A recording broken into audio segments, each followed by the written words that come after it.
মা খালাকতুল জিন্না ওয়াল ইনসা ইল্লা লিআবুদুন।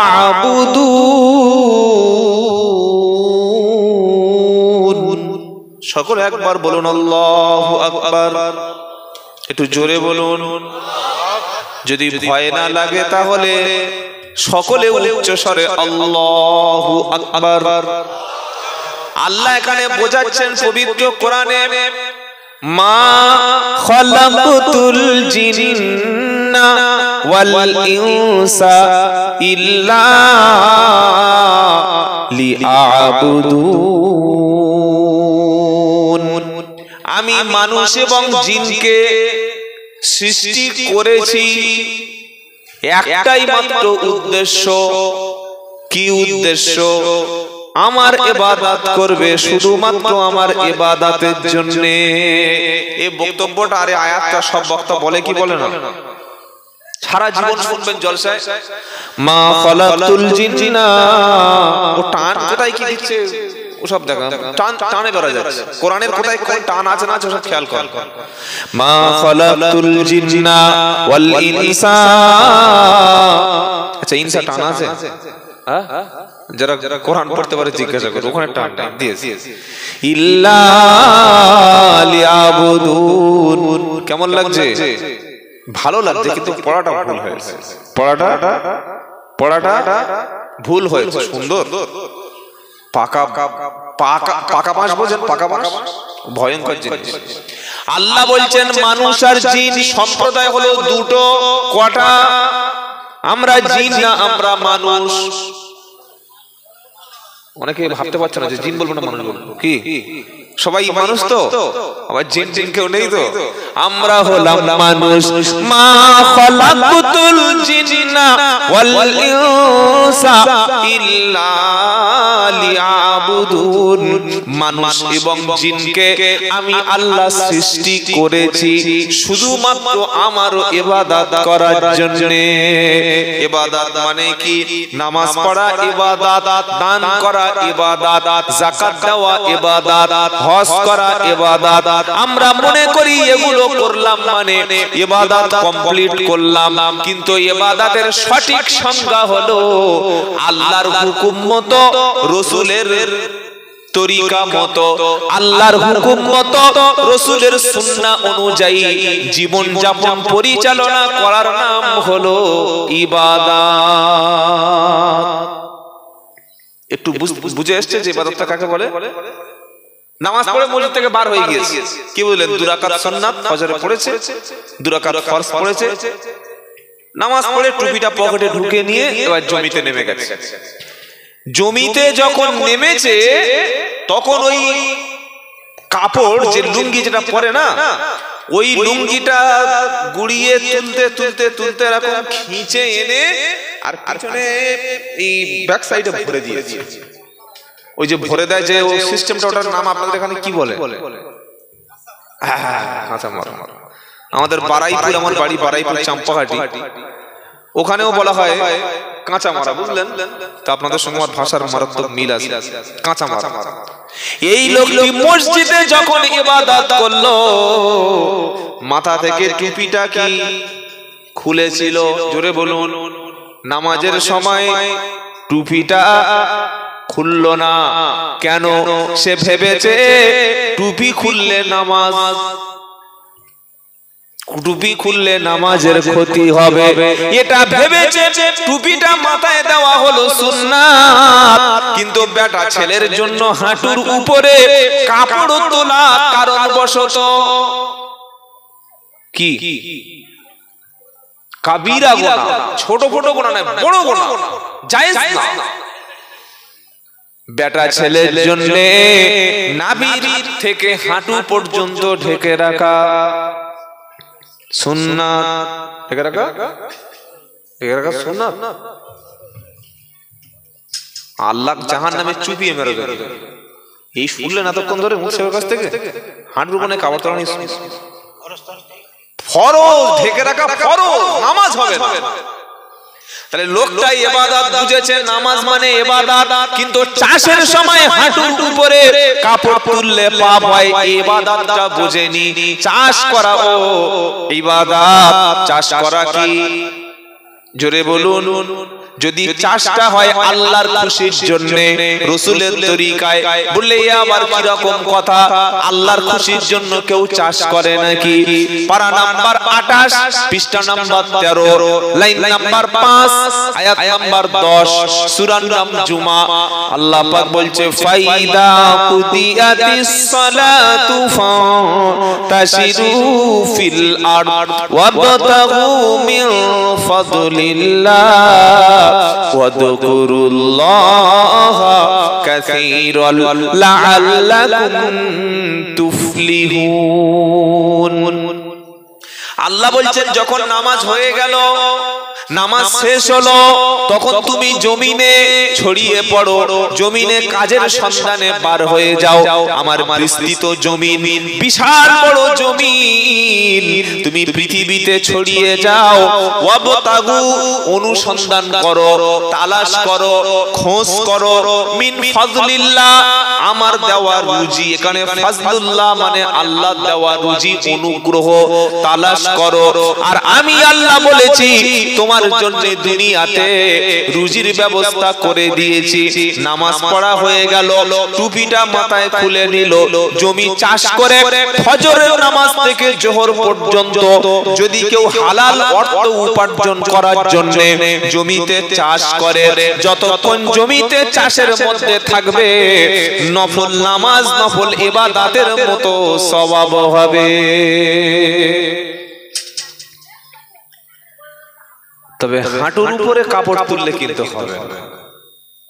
হ্যাঁ, উনি টুপির গুরুত্বটা বুঝেছেন যে নামাজের সময় মাথায় টুপি দিতে হয়, কিন্তু চাষের সময় হলেও হাঁটু ঢেকে রাখা ফরজ, এটা ঢেকে রাখা জরুরি, এটা ঢেকে রাখা অপরিহার্য কর্তব্য, এটা উনি বুঝেন। তার মানে ইবাদত বুঝেছে, ইবাদত বুঝে। আবার চাষ করতে গিয়ে পরে জমি চাষ করে, পরের জমি মানে জমির পাশে যার আল দেয়া রয়েছে একটু সরিয়ে দেয়। এই সামনে যে চাষটা আসছে গরমের চাষ, অনেকে বীজ রোপণ করে দিয়েছে, বর্ষার জমিতে চাষের জন্য পানির প্রয়োজন হয় না, মানে জমিনের কোন পাম্পের পানি লাগে না। কিন্তু এই যে চাষটা করতে হবে, ধান পোঁতা হয়ে গেছে, বৃক্ষরোপণ বীজ পোঁতা হয়ে গেছে, এই জন্য পানি লাগে কি লাগে না? জোরে বলুন। পাশের জমিতে উঁচু পানি, জোহরের নামাজ পড়ে দেখছে কেউ নাই, পকেটে ছিল একটা সরু রড, খোঁচা দিয়েছে, মাল ভিতরে চলে এসেছে, 1 ঘন্টার মধ্যে হাফ পানি ভরে নিল। আসার সময় পানিটা বন্ধ করে দিয়ে বলছেন, দেখ কেমন লাগে। আছে না নাই? হ্যাঁ আছে না, এরকম লোক আছে না? নাতি বলছে, ও দাদু এত পানি আসলো কোত্থেকে? বললে বাইরে চতুর্দিকে পানি চাপ আছে, আসবে না। ঈমান দেখছেন? ওর ঈমানটা দেখেছেন? জমির আল ছিদ্র করে বুড়ো মানুষ ওই লাঠি নিয়ে পানি নিয়ে নিয়েছে। তাহলে ইবাদত হলো? চাষ তো ইবাদত, চাষ করতে যাওয়া ইবাদত করতে গেছে, ইবাদত করতে গিয়ে 2 নম্বরই করে চলে এসেছে, ওখানে ইবাদত হলো না। সর্বপ্রথমে আপনাকে ইবাদতের মানে বুঝতে হবে, আল্লাহর হুকুম মতো, রাসূলের তরিকা মতো জীবন যাপন করার নামই ইবাদত। সূরা তাওবায় আল্লাহ তাআলা বলছেন, একটা মুমিনের মধ্যে 8টা গুণ আছে, 8টা গুণ যার মধ্যে থাকবে সে হলো মুমিন। জোরে বলুন সুবহানাল্লাহ। কটা গুণ? 8টি। বললে হুজুর কি কি? কোরআন শোনাচ্ছে, আত-তাইবুনাল আবিদুনাল হামিদুনা الحامدون السائحون الراكعون الساجدون والآمرون بالمعروف والناهون عن المنكر والحافظون لحدود الله وبشر المؤمنين। মুমিনের মধ্যে কটা গুণ? সকলে বলুন। 8টা গুণ যদি কারো মধ্যে থাকে সে হলো মুমিন। তিনি কি? আরে বলছেন না কেন? তিনি মুমিন। এটা সূরা তাওবা 11 পৃষ্ঠা 11 পারার 4র্থ পৃষ্ঠার একদম দেখবেন প্রথম লাইনে 112 নম্বর আয়াতে আছে। একজন মুমিনের মধ্যে 8টা গুণ থাকা দরকার। এই গুণগুলোর মধ্যে দ্বিতীয় যে গুণটা হলো সেটা হচ্ছে একটা মুমিন ইবাদতকারী হবে। কি হবে? এ বাবা আমার কথা বুঝতে অসুবিধা হচ্ছে নাকি? একটু সহজ করে বলবো, বুঝতে অসুবিধা হচ্ছে না তো? একটা মুমিনের গুণ লাগবে 8টা। কি কি? এবার আমার দিকে খেয়াল করুন, প্রত্যেকে লক্ষ্য করুন। প্রথম হলো আত-তাইবুন, মুমিন ব্যক্তি হবে তওবাকারী। দ্বিতীয় ওয়াল আবিদুন, মুমিন ব্যক্তি হবে ইবাদতকারী। তৃতীয় ওয়াসাইহুন, মুমিন ব্যক্তি হবে সিয়াম আদায়কারী অর্থাৎ রোজাদার। কোন নম্বর হলো? সবাই বলুন একসাথে। 3 নম্বর। 4 নম্বর হলো ওয়ারাকিউনাস সাজিদুন, রুকুকারী সিজদাকারী। কটা হলো? কটা? যে রুকু সিজদা করে সে কি? নামাজি। হ্যাঁ, হয়ে গেল কটা? 5টা। 6 নম্বর কি? আল্লাহ এবার বলছেন ওয়াসাইহুনার রাকিউনাস সাজিদুনাল আমিরুনা বিল মারুফি ওয়ান নাহুনা আনিল মুনকার। 5 নম্বর হলো সৎ কাজের আদেশকারী, অন্যায় থেকে নিষেধকারী। ক নম্বর বললাম? কটা? 6টা। কি বললাম? সৎ কাজের আদেশকারী, অসৎ কাজের নিষেধকারী। এখানে কাজ কিন্তু 2টি, কাজ হলো 2টি। সৎ কাজের আদেশ 6 নম্বর, 7 নম্বর অন্যায় কাজের নিষেধকারী। আর একটা বাকি আছে, ওটার নাম হলো ওয়াল হাফিদুনা লিহুদুদিল্লাহ, আল্লাহর যে সীমানা, আল্লাহর যে বর্ডার, আল্লাহর হুকুমের যে নির্দেশের যে বেড়া রয়েছে, আল্লাহর হুকুমের যে কাঁটা তারের বেড়া, আল্লাহর হুকুমের যে রেস্ট্রিকশন, ওই রেস্ট্রিকশনকে পূর্ণাঙ্গভাবে মেনে নিয়েছে যারা, আল্লাহ বলছেন ওয়া বাশশিরিল মুমিনিন, এই রকম বিশ্বাসীদের জন্য সুসংবাদ জান্নাতের। একটা মুমিনের যে 8টা গুণ লাগবে, তার দ্বিতীয় গুণটা হলো ইবাদত। দ্বিতীয় গুণটা কি বললাম? ইবাদত, আল্লাহ দাসত্ব, আল্লাহর গোলামি। এবার আপনি যদি নবীদেরকে দেখেন, পৃথিবীর কোন আম্বিয়া, কোন নবী আম্বিয়া আলাইহিস সালামকে আল্লাহ পাক এই নির্দেশ দেননি যে আপনি আপনার ইবাদত করতে বলবেন, আপনি আপনার নিজের ইবাদত করতে বলুন। এই কথা কোন নবী বলেনি। কোন নবী বলেছেন যে আমার ইবাদত করো? কি গো বাবাজিরা? কোন ইমাম সাহেব, কোন পীর সাহেব, কোন মুফতি সাহেব, কোন হাজী সাহেব কেউ বলে যে আমার ইবাদত করো? না। পৃথিবীর প্রত্যেকটা যুগে আল্লাহ নবী পাঠিয়েছেন, আর সমস্ত নবীরা বলেছেন ইবাদত শুধু আল্লাহর হবে। অর্থাৎ সমস্ত নবীদের একটাই টার্গেট, একটাই উদ্দেশ্য যে তোমরা সব কিছু ছেড়ে দাও আর আল্লাহর ইবাদত করো। ইবাদত কার? জোরে বলুন। যেমন হযরতে নূহ আলাইহিস সালাম, নূহ নবী নাম শুনেন নাই? আদম আলাইহিস সালামের পরে যাকে দ্বিতীয় আদম বলা হয়, তার নাম হচ্ছে নূহ আলাইহিস সালাম। তিনি প্রায় 950 বছর কওমের কাছে দাওয়াত দিয়েছেন। তিনি যে দাওয়াত দেবেন, তাকে যে আল্লাহ ইবাদতের গুরুত্ব বোঝাচ্ছেন এই বলে। কি বলছে আল্লাহ পাক? বলেন লাকাদ আরসালনা নূহান ইলা কওমিহি ফাকালা ইয়া কওমি ইবুদুল্লাহা মা লাকুম মিন ইলাহিন গায়রু। আল্লাহ বললেন আমি হযরতে নূহ আলাইহিস সালামকে তার জাতির কাছে, তার কওমের কাছে পাঠালাম। পাঠিয়ে বললাম, হে নূহ তুমি বলো। নূহ নবী বললেন, ইয়া কওমি ইবুদুল্লাহ,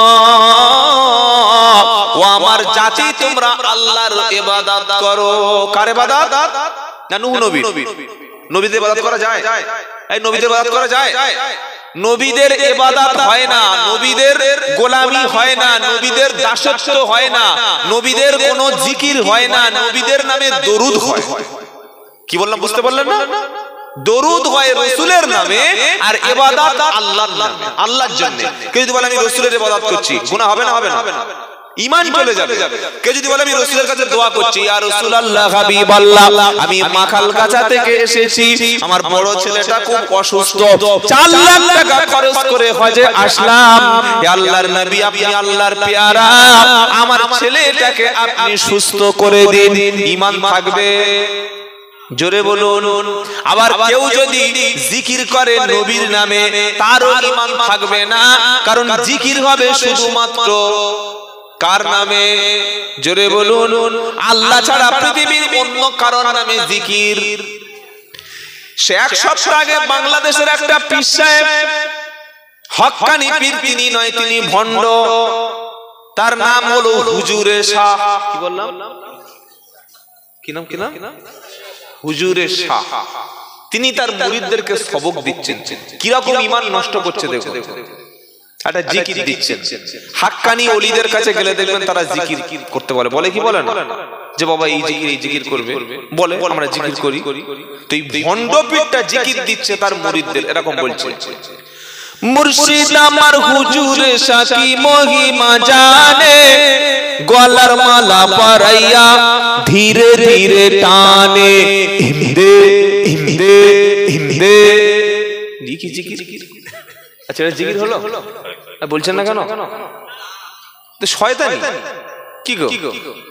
আমাদের পীরেরা ওলিরা জিকির যখন করতে বলে সুবহানাল্লাহ আলহামদুলিল্লাহ লা ইলাহা ইল্লাল্লাহ, আরেকটা হলো আল্লাহু আকবার, এগুলো জিকির কি জিকির না? হ্যাঁ, এগুলো কি জিকির। আর উনি কি বলছেন? মুর্শিদ আমার হুজুর শাহ কি মহিমা জানে, গলার মালা পরাইয়া ধীরে ধীরে টানে। আর মুরিদরা কি বলছে? ইন্দে ইন্দে ইন্দে ইন্দে। কবরে তুই যা, তোর গলায় শিকল পরিয়ে খুদুহু ফাগুল্লুহু সুম্মাল জাহিমা সল্লুহু সুম্মা ফি সিলসিলাতিন যারুহা ৭০ দিরআন ফাসলুকু।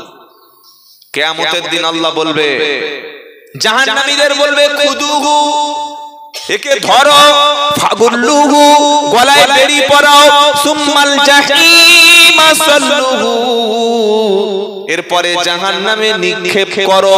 আর জাহান্নামে ফেলার আগে সুম্মা ফি সিলসিলাতিন দারুহা ৭০ দিরআন ফাসলুকুহু, ৭০ গজ লম্বা শিকল দিয়ে জাহান্নামে ফেলে দাও।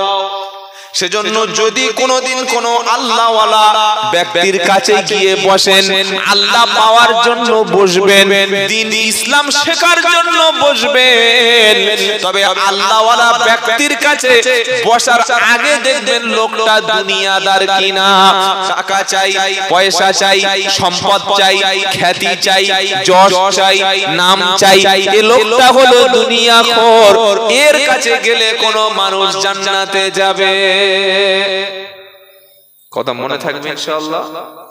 আল্লাহওয়ালা মানুষ, তার কাছে বসুন, লাভ আছে, তবে দেখবেন যে তার উদ্দেশ্য যদি দুনিয়া পাওয়ার, দুনিয়ার মাকসাদ হাসিল করার উদ্দেশ্য থাকে, তাহলে ও নিজেই জাহান্নামে যাবে, আর সাথে করে আপনার একটা কাস্টমার নিয়ে গেল, একটা কাস্টমার বাড়িয়ে নিয়ে গেল। তাহলে জিকির কার নামে হবে? জোরে বলুন। দোয়া হবে কার নামে? নূহ নবী বলছেন, লাকাদ আরসালনা নূহান ইলা কওমিহি, আমি নূহকে তার জাতির কাছে পাঠিয়েছিলাম। তিনি গিয়ে বললেন, ইয়া কওমি ইবুদুল্লাহ,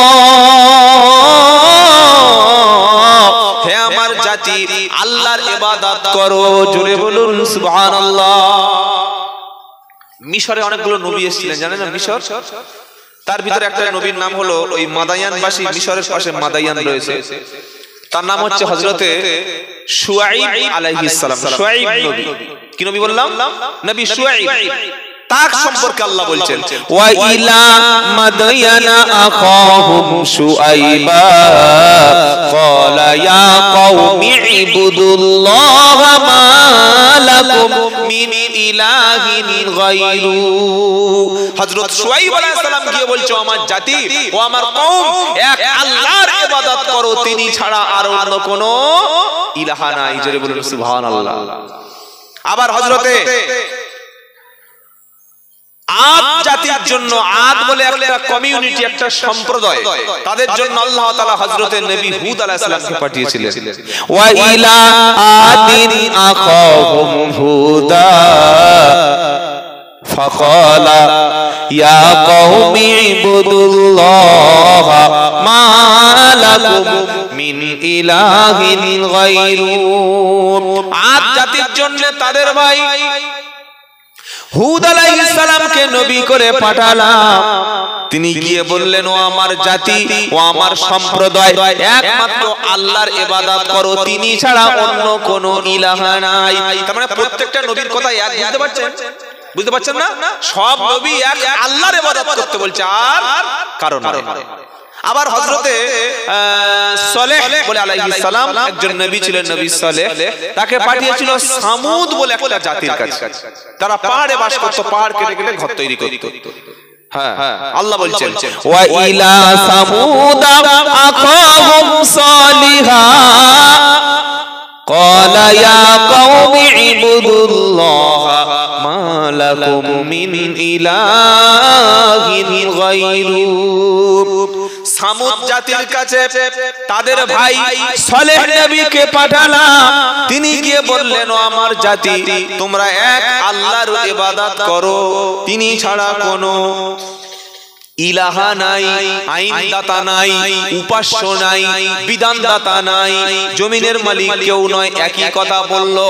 আল্লাহ পাক এবার বলছেন যে প্রত্যেক নবীর কাছে ওয়ালাকাদ বাআসনা ফি কুল্লি উম্মাতির রাসূলা আনি ইবুদুল্লাহা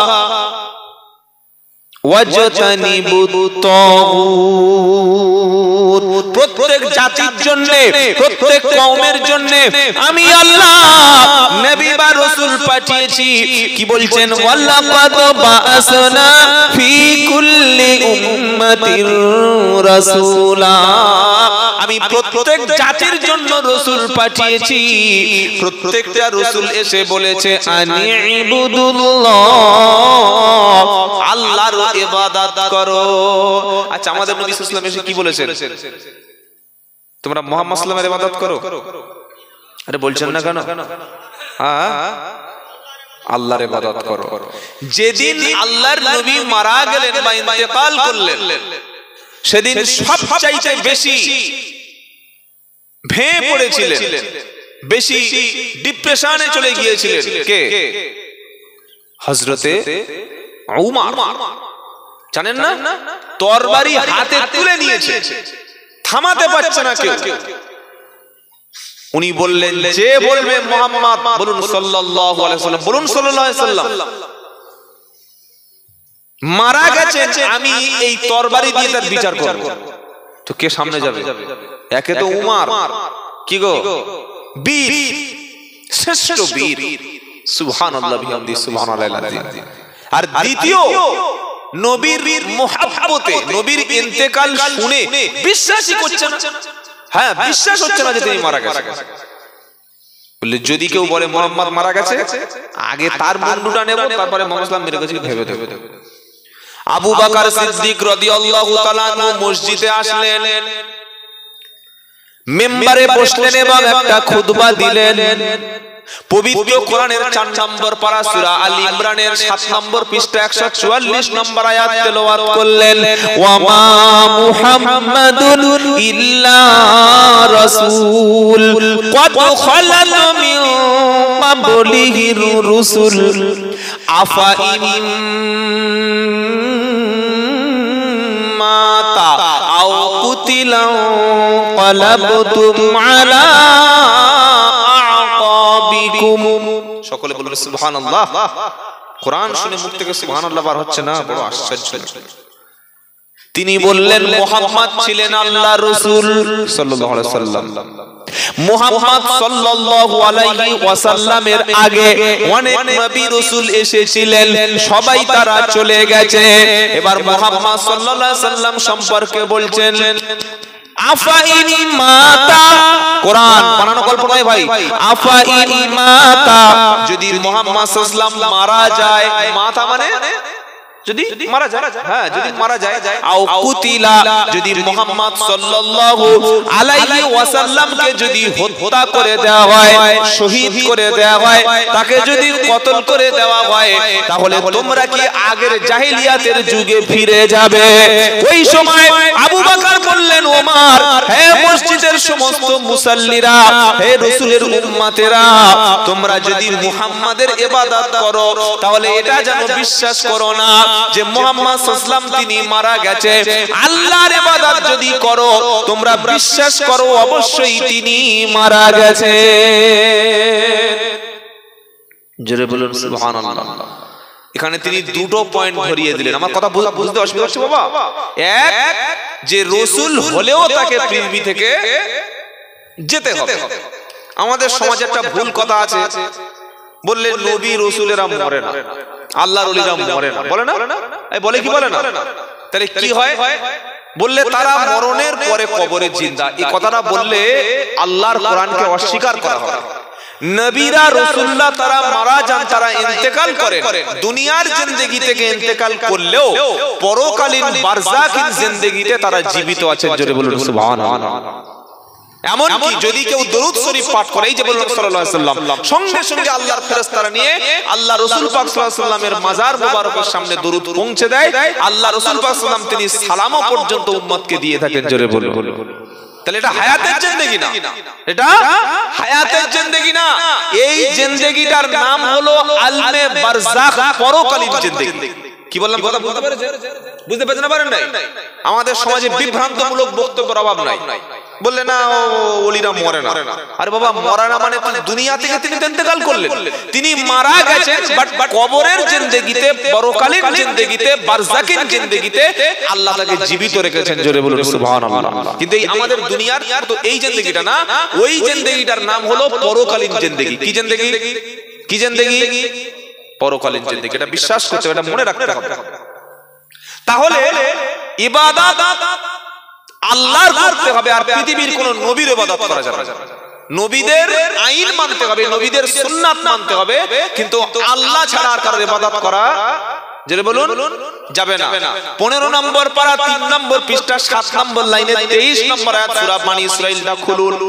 আল্লাহ পাক বলছেন, ওয়াকাদা রাব্বুকা আল্লা তা'বুদু ইল্লা ইয়াহু ওয়া বিল ওয়ালিদাইনি ইহসানা। সূরার নাম বলে দিয়েছি বনী ইসরাঈল, আয়াত নাম্বার 23।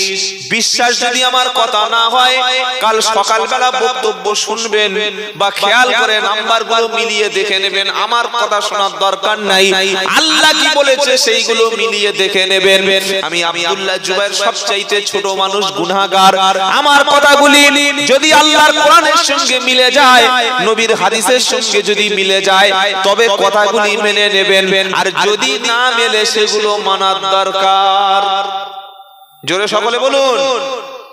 আমাদের সমাজে কি ভুল হয় জানেন? এখানে মঞ্চে বসে বক্তব্য করলে সাধারণ মানুষ মনে করেন যে যা বলেছেন উনি ঠিক বলেছেন, যা বলেছেন ঠিক বলেছেন। এটা সব হুজুরদের ক্ষেত্রে হয়। এবার হুজুরদের ভক্তের অভাব নাই, কেউ এই পীর সাহেবের ভক্ত, কেউ মুফতি সাহেবের ভক্ত, আছে না নাই? আরে বলছেন না কেন? মুসলমানদের মধ্যে বিভিন্ন ভাগ আছে। হ্যাঁ, বিভিন্ন দলের ভালোবাসার মানুষ আছে। যে যে হুজুরের মোহাব্বত করে, যে যে হুজুরের ভালোবাসে, এই ভালোবাসার হুজুরটা ঠিক বললেও ঠিক, আর ভুল বললেও ঠিক বলে না। বাংলাদেশের বক্তব্য শুনুন, হুজুর যা বলবে বলে কি বলেন? আরে বলছেন না কেন? যা বলে ঠিক ঠিক, ভুল বললে আজও পর্যন্ত কোন শ্রোতা প্রশ্ন করলেন না, আপনি যে বক্তব্যটা করলেন আমাদের সামনে এত ঘন্টা, এর দলিল আর রেফারেন্সটা আপনি দিয়ে যান। প্রশ্ন করেছে? এই প্রশ্ন করেছে? যতদিন প্রশ্ন না করতে শিখবেন ততদিন কিছু পাবেন না। বাজা বাজা গল্পগুলো দিয়ে চলে গেছে। 20,000 টাকার বক্তা, 30,000 টাকার বক্তা, 40,000 টাকার বক্তা, 50,000 টাকার বক্তা, এমন এমন কিসসা কাহিনী বলছে, না হাদিস না কোরআন না সাহাবাদের ইজমা, কিচ্ছু নাই, খালি শুনিয়ে যাচ্ছে। মানুষ প্রতিবাদ করলো না যে আপনি যে এই মূল্যবান সময়টা নষ্ট করলেন, এই কথাটা কোরআনের কোন জায়গায় লেখা আছে, হাদিসের কোন অংশ থেকে বলছেন, বলুন আমি পড়ে দেখব। এই প্রশ্নটা করা যায় না? অনেকে মনে করে না প্রশ্ন করলে যদি হুজুর বদদোয়া করে, এরকম কি বুঝতে পারছেন না? না হুজুর, হুজুরদের সঙ্গে লাগিস না, বদদোয়া করবে। আরে একজন ভুল বলবে আর আমি চুপচাপ বসে থাকবো? মাগরিবের সময় ইমাম নামাজে দাঁড়িয়েছে, 3 রাকাত ফরজ নামাজ মাগরিবে, তাই তো বাবা? না 2 রাকাত? 3 রাকাত পড়ে বসতে হয় না উঠতে হয়? কি গো, 3 রাকাত পড়ার পরে আত্তাহিয়াত, দরুদ, মাসুরা, 3টি দোয়া পড়ে সালাম ফিরাতে হয়, হয় কি হয় না? উনি 3 রাকাতে উঠে দাঁড়িয়ে আবার যদি ওই মানে রুকু সিজদা করে আবার যদি উঠে দাঁড়ায় 4 রাকাত পড়ার জন্য, আপনারা বলবেন রে হুজুর পড়াচ্ছে, পড়া পিছনে লোকমা দিস না, বেয়াদবি হয়ে যাবে। বলবে এই বলবে কথা বলে। হাফেজ সাহেব তারাবি পড়াচ্ছে, পিছনে হাফেজ থাকে কি থাকে না? কেন থাকে? যে হাফেজের যদি কোনো আয়াত মুতাশা লেগে যায়, এক জায়গার আয়াত অন্য জায়গায় চলে যায়, 2 পারার আয়াত 18 পারায় চলে যায়, প্রথম পারা আয়াত 16 পারায় চলে যায়, তাহলে ধরিয়ে দিতে হবে কি হবে না? কোরআনুল কারীমের মধ্যে ইয়া আইয়ুহাল্লাযীনা আমানু এই বাক্যটা রয়েছে 86 বার। কবার? জোরে বলুন। তো ইয়া আইয়ুহাল্লাযীনা আমানু বলে তার পরের অংশটা কি বলবে, কোন জায়গায় কোন আয়াতে কোন সূরায় কি বলবে, এইটা তো জানতে হবে। হ্যাঁ, যেমন আমি বললাম ইয়া আইয়ুহাল্লাযীনা আমানু,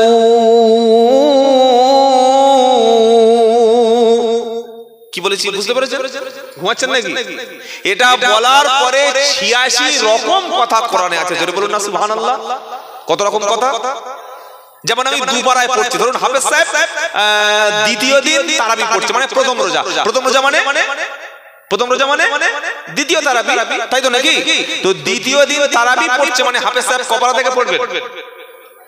2 পারা, এখন সুবা থেকে শুরু হবে। হ্যাঁ, তো উনি দ্বিতীয় দিন তারাবি পড়ছেন, প্রথম রোজার দিন দ্বিতীয় রাত মানে তারাবি পড়ছেন, দ্বিতীয় তারাবির দিন প্রথম পৃষ্ঠাটা পড়বে সূরা বাকারার দ্বিতীয় পারার প্রথম পৃষ্ঠা। আমার কথা একটু হয়তো বুঝতে অসুবিধা হচ্ছে, একটু ভাববেন। এবার দ্বিতীয় রুকুতে মানে দ্বিতীয় পারা থেকে উনি 2 পৃষ্ঠা পড়বেন। এই যে হিফজ, এটা কোন কোরআন দেখি এটা? হ্যাঁ মাশাআল্লাহ, এটা হিফজ কোরআন। হ্যাঁ, এই কোরআনের উনি যখন মানে দ্বিতীয় দিন তারাবি পড়বেন, তখন 2 রাকাতে গিয়ে একটা আয়াত আছে পড়তে হবে, আর ওই আয়াতের মধ্যে ইয়া আইয়ুহাল্লাযীনা আমানু আছে। কোথায়? একদম দ্বিতীয় পারার ওই দ্বিতীয় পারা দ্বিতীয় পৃষ্ঠা 13 নম্বর লাইন 152 নম্বর আয়াত কি আছে? ইয়া আইয়ুহাল্লাযীনা আমানুস্তাঈনু বিস-সাবরি ওয়াস-সালাহ ইন্নাল্লাহা মা'আস-সাবিরিন।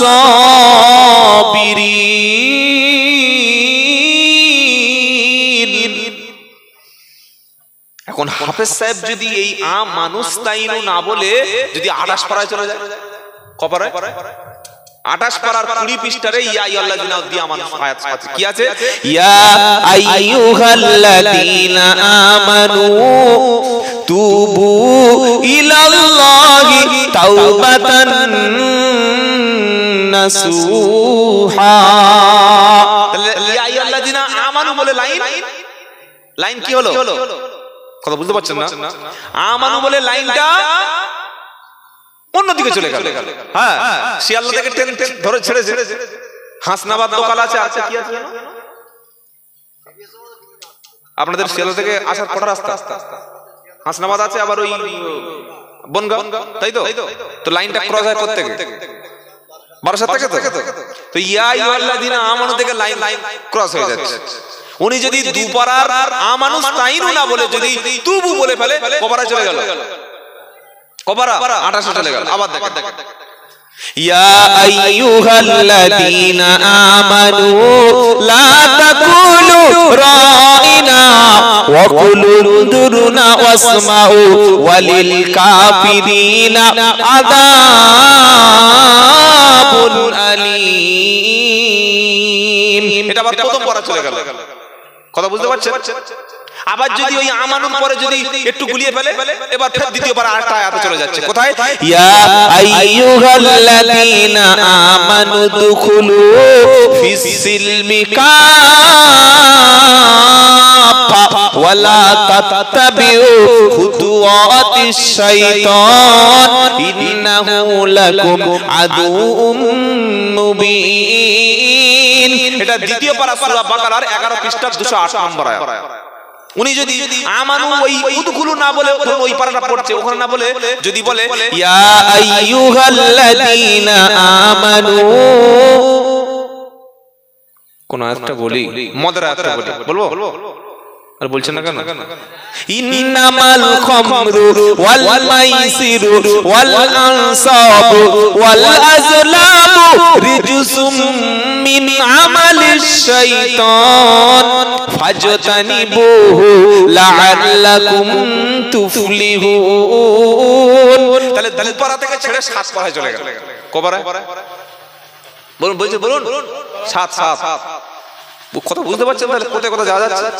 তাহলে আমানু বলে যে যেমন বারাসাত থেকে লাইনটা ক্রস হয়ে গেল, ও ভেবিয়া যাবে নাকি হাসনাবাদ যাবে, তাহলে এটা জানার জন্য ওকে এক্সপার্ট হতে হবে। ঠিক হাফেজের পিছনে এই কারণে হাফেজ থাকে যে দুপারার দ্বিতীয় পৃষ্ঠায় আমানুস্তাইনু না বলে যদি উদখুলু যায়, তাহলে দুপারা সে 11 পৃষ্ঠা চলে গেল। আমার কথা বুঝতে অসুবিধা হচ্ছে? বুঝতে পারছেন? তাহলে বুঝে নিলে বলতে হাফেজের পিছনে হাফেজ রাখি। কিন্তু সবচাইতে কষ্ট লাগে এই জায়গায়, বক্তা বক্তব্য করছে মঞ্চে, 20,000 টাকার বক্তা, সাধারণ মানুষ শুনে চলে গেল, কোন ব্যক্তি জানতে চাইলো না যে এগুলো দলিল প্রমাণ আছে কিনা।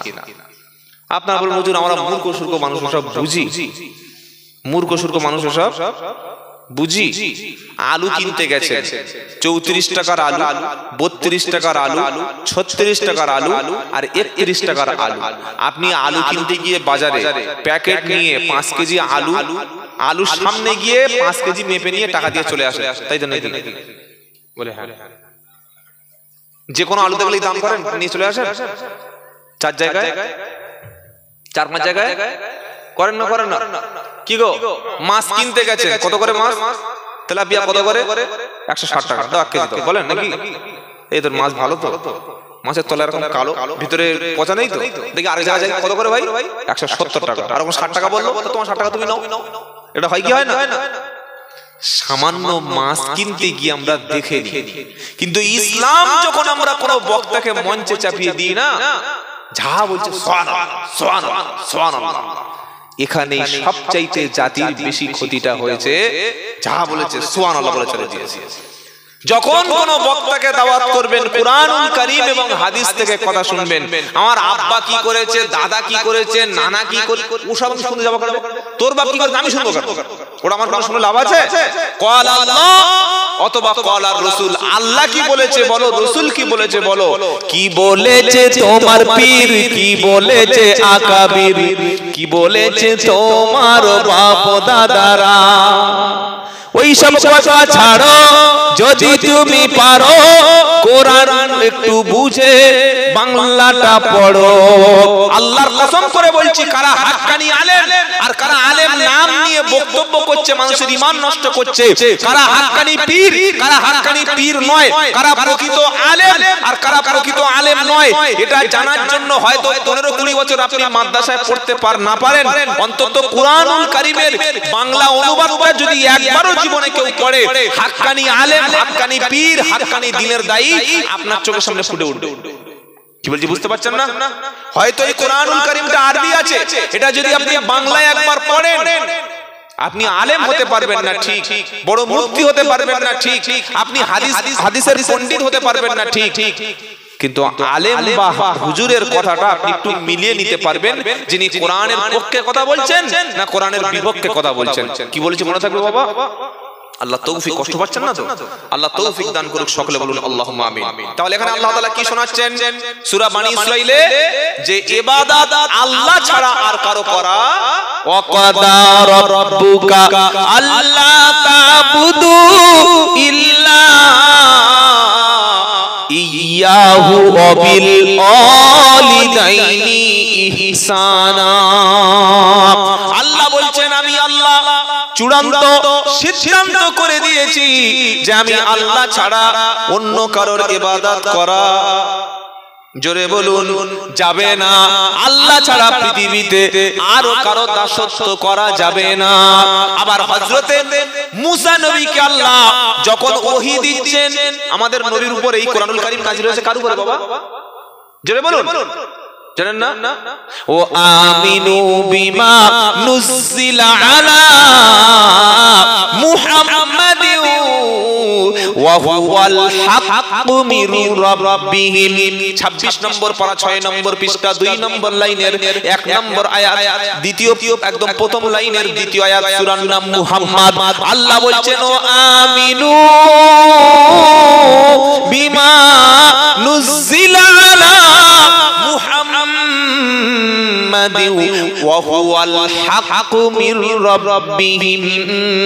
আল্লাহ বলছেন ঈমান আনো ওই আল্লাহর উপরে যিনি মুহাম্মাদের উপরে এই কোরআন নাজিল করেছেন। জোরে বলুন।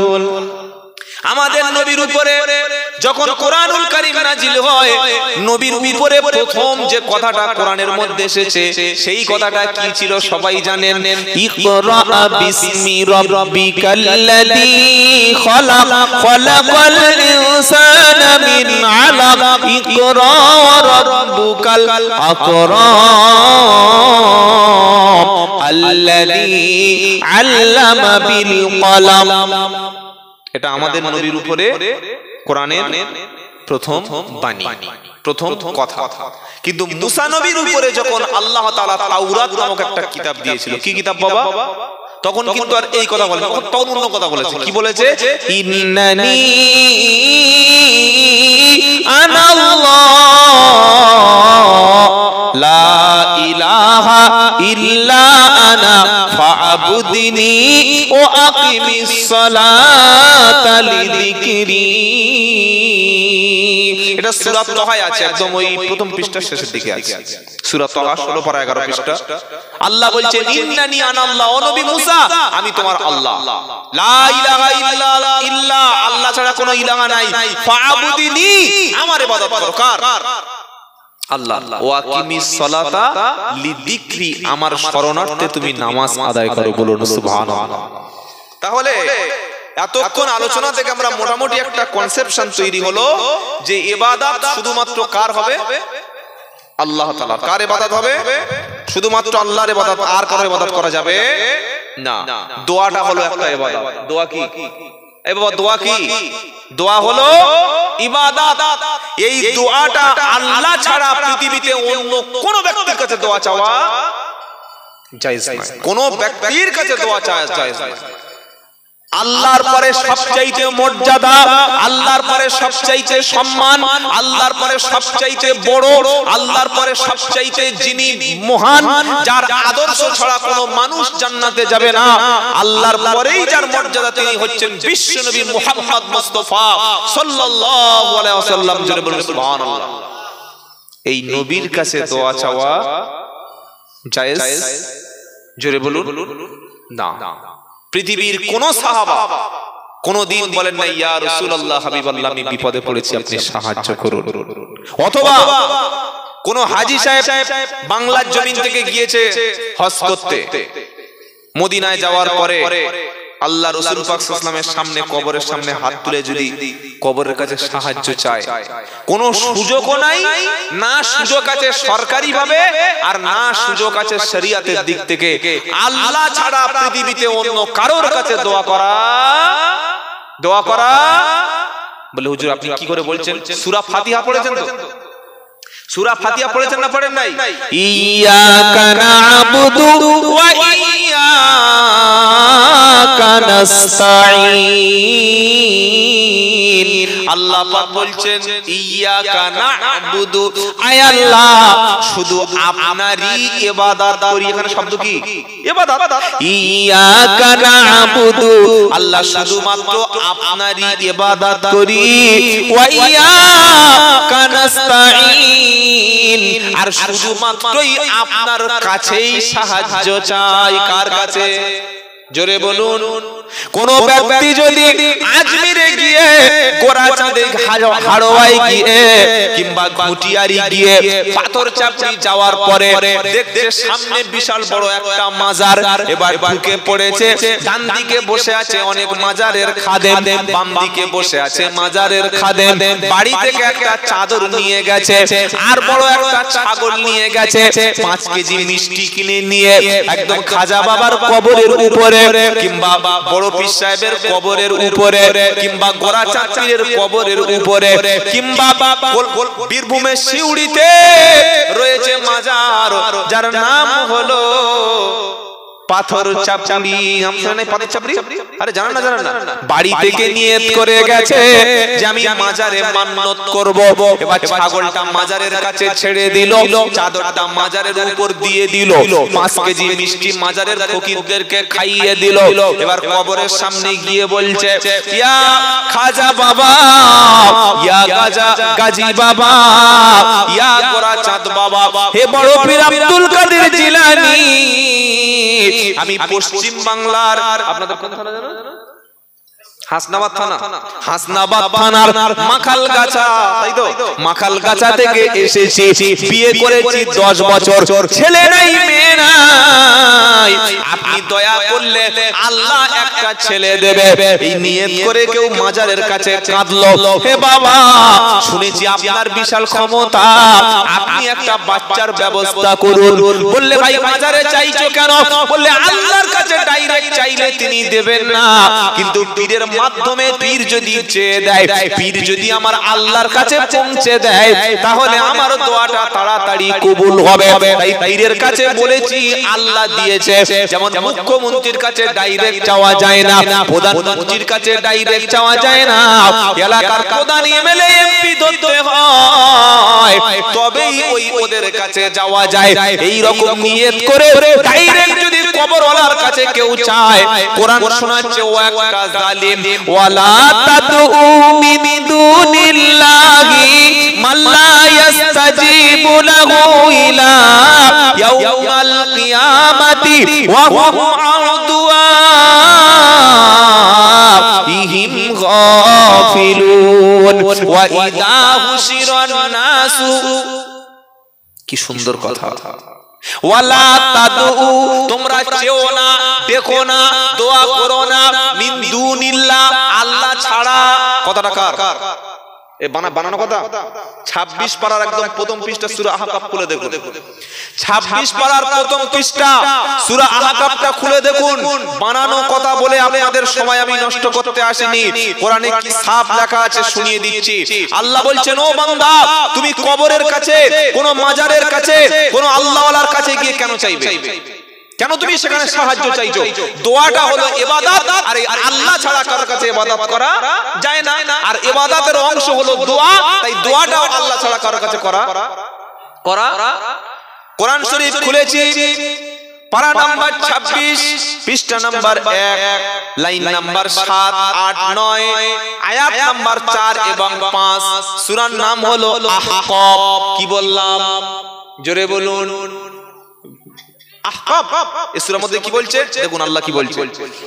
আল্লাহ রাব্বুল আলামিন বলেন ওয়ামান আদাল্লু মিম্মান ইয়াদউ মিন দুনিল্লাহি মাল্লা ইস্তাজিবু লাহু ইলা ইয়াউমিল কিয়ামাতি ওয়া হুম আন দুআইহিম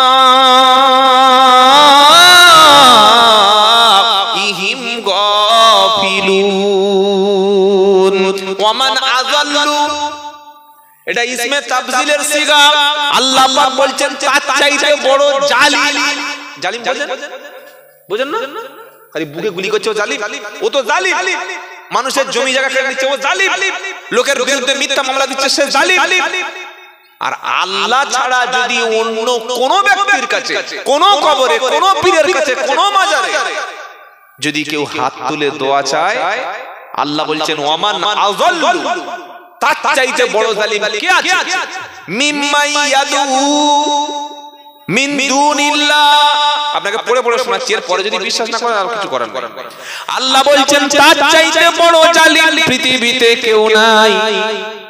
যে ব্যক্তি আল্লাহ ছাড়া অন্য কারোর কাছে চায়, আল্লাহ ছাড়া অন্য কাউকে ডাকে, আল্লাহ ছাড়া অন্য কাউকে আহ্বান করে, আল্লাহ ছাড়া অন্য কারোর কাছে সাহায্য চায়, আল্লাহ ছাড়া অন্য কারোর কাছে গিয়ে হাত তোলে, তার চাইতে বড় জালিম পৃথিবীতে আর জোরে বলুন কেউ নাই।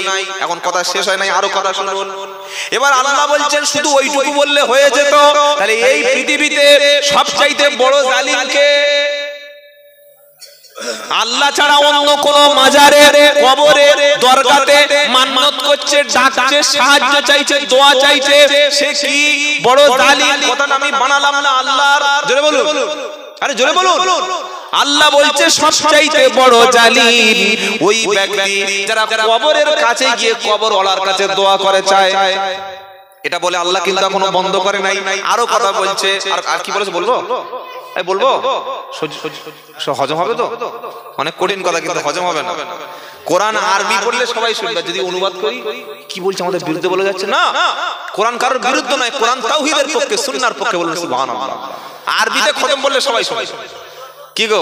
এবার যারা ঈমানদার তারা হজম হবে। হ্যাঁ মাশাআল্লাহ। এবার শুনেন, মাল্লা ইস্তাজিবু লাহু ইলা ইয়াউমিল কিয়ামাহ। আল্লাহ পাক বলছেন আল্লাহ ছাড়া অন্য কারোর কাছে যে সাহায্য চায়, দোয়া চায়, ডাকে, ইয়া আলী মদদ করো বলে, কি বলে না? হ্যাঁ মুসলমান বলছে ইয়া আলী মদদ করো। হযরত আলীকে সাহায্য করেছেন কে? আরে জোরে বলুন। আলীকে আপনি মদদ করতে বলছেন, ঈমান নষ্ট হয়ে যাবে। কেউ যদি বলে ইয়া গাউসুল পাক আমার মনের আশা পূরণ করুন, ইয়া গাউসুল আজম শাইউন লিল্লাহ, হে গাউসুল আজম আল্লাহর রাস্তায় আমাকে সাহায্য করুন, ঈমান থাকবে। জোরে বলুন। ঈমান যে থাকবে না সেটা কোরআনের আয়াত বলে দিচ্ছে। কি বলছে? মাল্লা ইস্তাজিবু লাহু ইলা ইয়াউমিল কিয়ামাতি ওয়া হুম আন দুআইহিম গাফিলুন।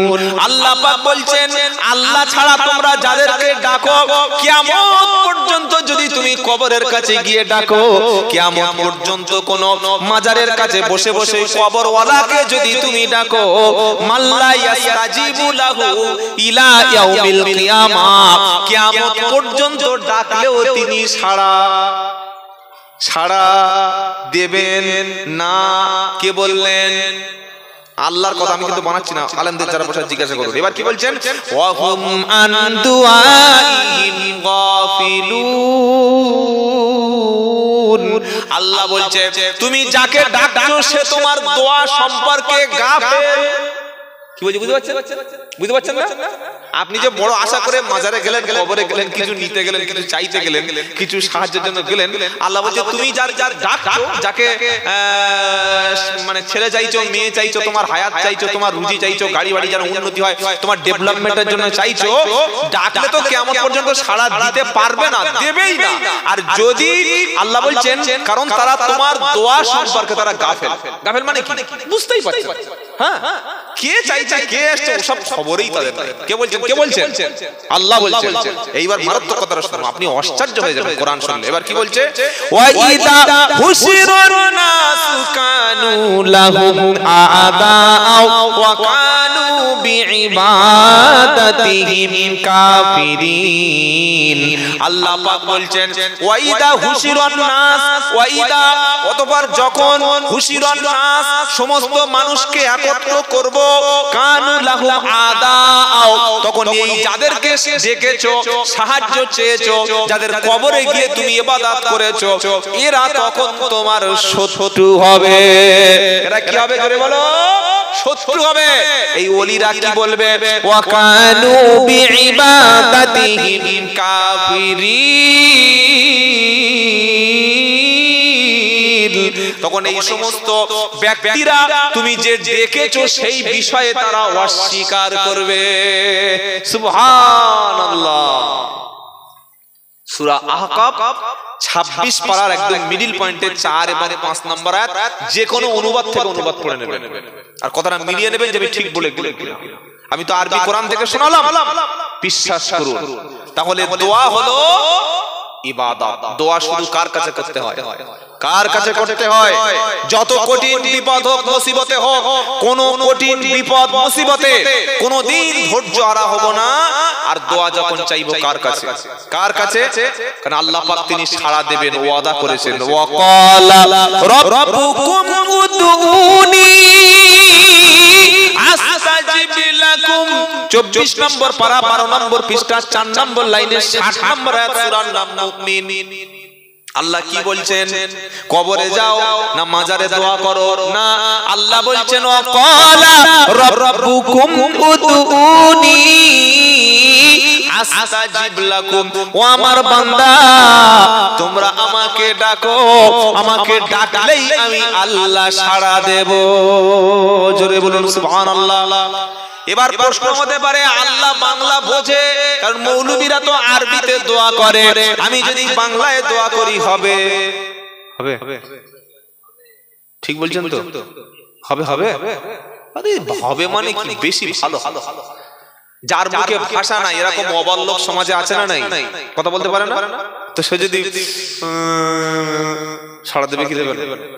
মায়ের 3টে ছেলে, বড় ছেলেটা ভালো ডাক্তার, মেজর ছেলেটা মাস্টার, আর ছোট ছেলেটা বোবা। ছোট ছেলেটা বোবা। বড় ছেলের খিদে লাগলে মাকে ডাকলে মা ভাত দেয়, মেজর ছেলের পানির দরকার হলে ডাকলে মা পানি দেয়, আর ছোট ছেলেটা বোবা, ও যদি মা সাড়া দেবে কি দেবে? বুঝতে পারবে না। এই দেখুন, মা বুঝতে পারবে।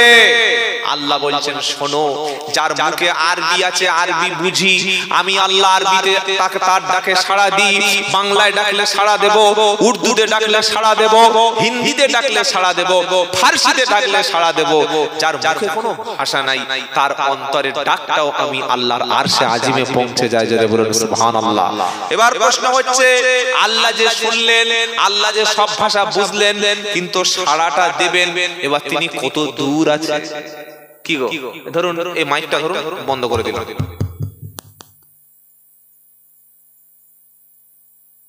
মাইক বন্ধ হয়ে গেল। এখান থেকে যদি 1 কিলোমিটার দূরে কারো যদি বলি, ও শহীদুল ভাই, শহীদুল ভাই, শুনতে পাবে? এখান থেকে 1 কিলোমিটার, ধরুন এই যে মোড়টার নাম কি? ওটা বাজারটা মাখালগাছা বাজার। এখান থেকে যদি চিল্লে আমি গলা নলি ছিঁড়ে যায়, শহীদুল ভাই, ও শহীদুল ভাই, শুনতে পাবে? মা পুকুরে গেছে, ছেলে বলছে ও মা, মা, ও মা। মা বলছে চিল্লাচ্ছি কেন? যাচ্ছি রে, না দেখছি না আমি চালটা ধুয়ে নিয়ে যাচ্ছি। শুনতে পাবে। আর মা মাঠের মাঝখানে গিয়েছে, ছেলে যদি মা করে মা, ও মা, ডাকলে শুনতে পাবে? কি বলছে? তো আল্লাহকে কিছু বান্দা প্রশ্ন করছে, আল্লাহ আমি যে আপনাকে ডাকবো, আপনি কত দূর, কোথায় আছেন? আমি যে আল্লাহ আল্লাহ করে ডাকছি, আল্লাহ ক্ষমা করো, আল্লাহ টাকা দাও, আল্লাহ পয়সা দাও, আল্লাহ সুস্থ করো, এরকম বললে কি আপনি শুনতে পাবেন? শুনতে পাবেন আল্লাহ কত দূর? কারণ যদি কাছে থাকে তাহলে শুনতে পাবে, কি আর যদি দূরে থাকে শুনতে পাবে? কিন্তু আল্লাহ বান্দাকে বলে দিয়েছেন, শোনো আমি সামি, আমি বাসির, আমি শুনি, আমি দেখি। বলুন সুবহানাল্লাহ।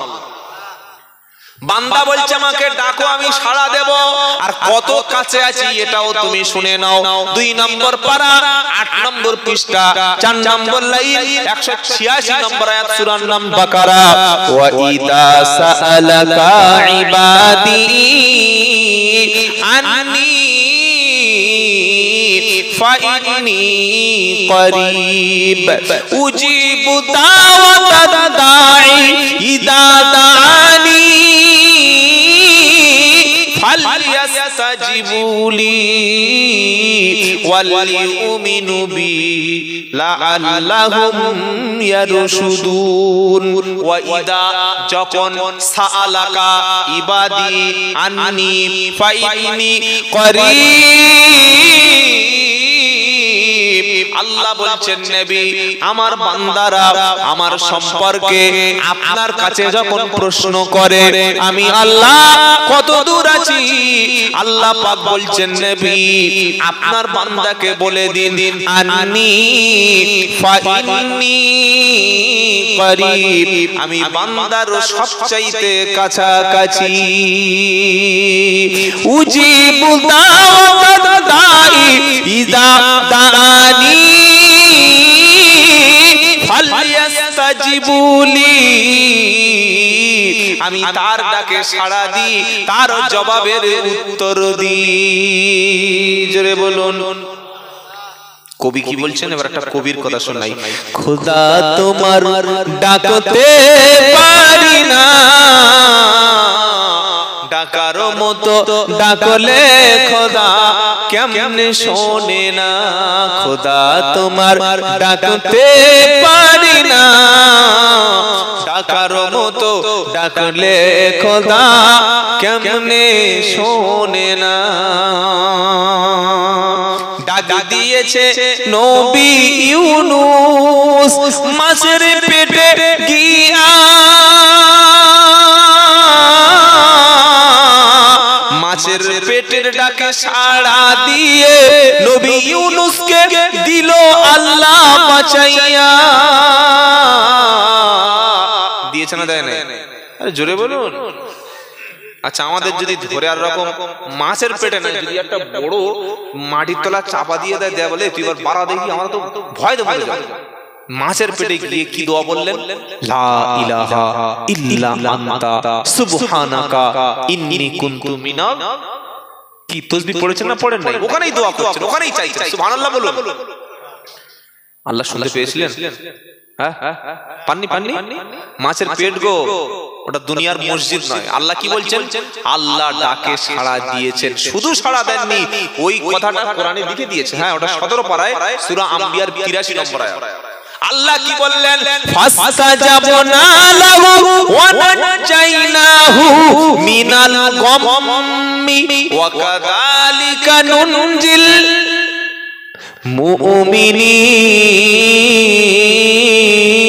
মুমিনিন। আমি আল্লাহ নবী ইউনুসের ডাকে সাড়া দিলাম, তার দোয়ার আমি সাড়া দিলাম, তার বিপদ থেকে বাঁচিয়ে নিলাম। আর মুমিনরা যদি কখনো বিপদে পড়ে, যদি এইভাবে ডাকতে থাকে, আমি আল্লাহ তাদেরকে ইউনুস নবীর মতো বাঁচিয়ে নেব। নবী ইউসুফ নবী বিপদে পড়েছিল না পড়ে নাই? কারা বিপদে ফেলেছিল?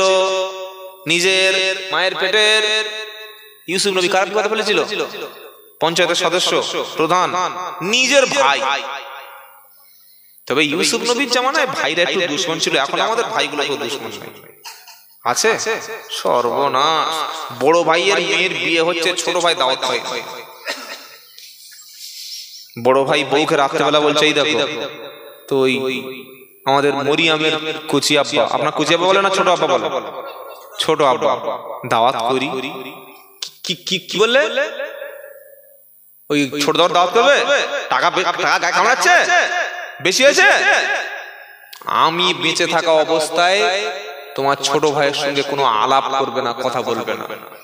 আর আমরা খুঁড়ো জগন্নাথ, বউ বলেছে মানে একদম ঠিক আছে, আল্লাহুম্মা আমিন। তাই তো বাবাজিরা, আল্লাহ ভাইয়েরা, ভাইয়ের সঙ্গে শত্রুতা করে নামাজ পড়তে যাবেন, ইবাদত কবুল হবে না। নিজের বোনের সঙ্গে সম্পর্ক নাই, নিজের বৃদ্ধ পিতাকে ভাত দিচ্ছেন না, বৃদ্ধ পিতা ভিক্ষা করছে। আর আপনি ছেলে বেঁচে আছেন, বাপ ভিক্ষা করছে। ইচ্ছাইতে লজ্জা সমাজের জন্য কি হতে পারে? মা ভিক্ষা করছে, শীতের রাতে ছেলেদের ফ্ল্যাট, ছেলেরা দামি ঘর করেছে। মায়ের ঘরটা ছিল মাটির ঘর, তখন এসি ছিল না, ফ্রিজ ছিল না, টাইলস ছিল না, ফল সিলিং ছিল না, স্লাইডিং গ্লাস ছিল না, উপরে ফল সিলিং ছিল না, সুন্দর ভিতরে খাট, ইংলিশ খাট, এখন আবার ওই হাইড্রোলিক খাট, জানেন না হাইড্রোলিক খাট? ঢিলা 6 ফুট ফেলে উঠলে কি খাট ওটা? হাইড্রোলিক খাট। মা মাটির ঘরে তোমাকে মানুষ করেছে, 4 সন্তানকে। মায়ের ছোট্ট একটা পেটে তোমার মতো আমার মতো সন্তান জায়গা হলো, আজকে তোমার ঘরে থাকার অভাব নাই।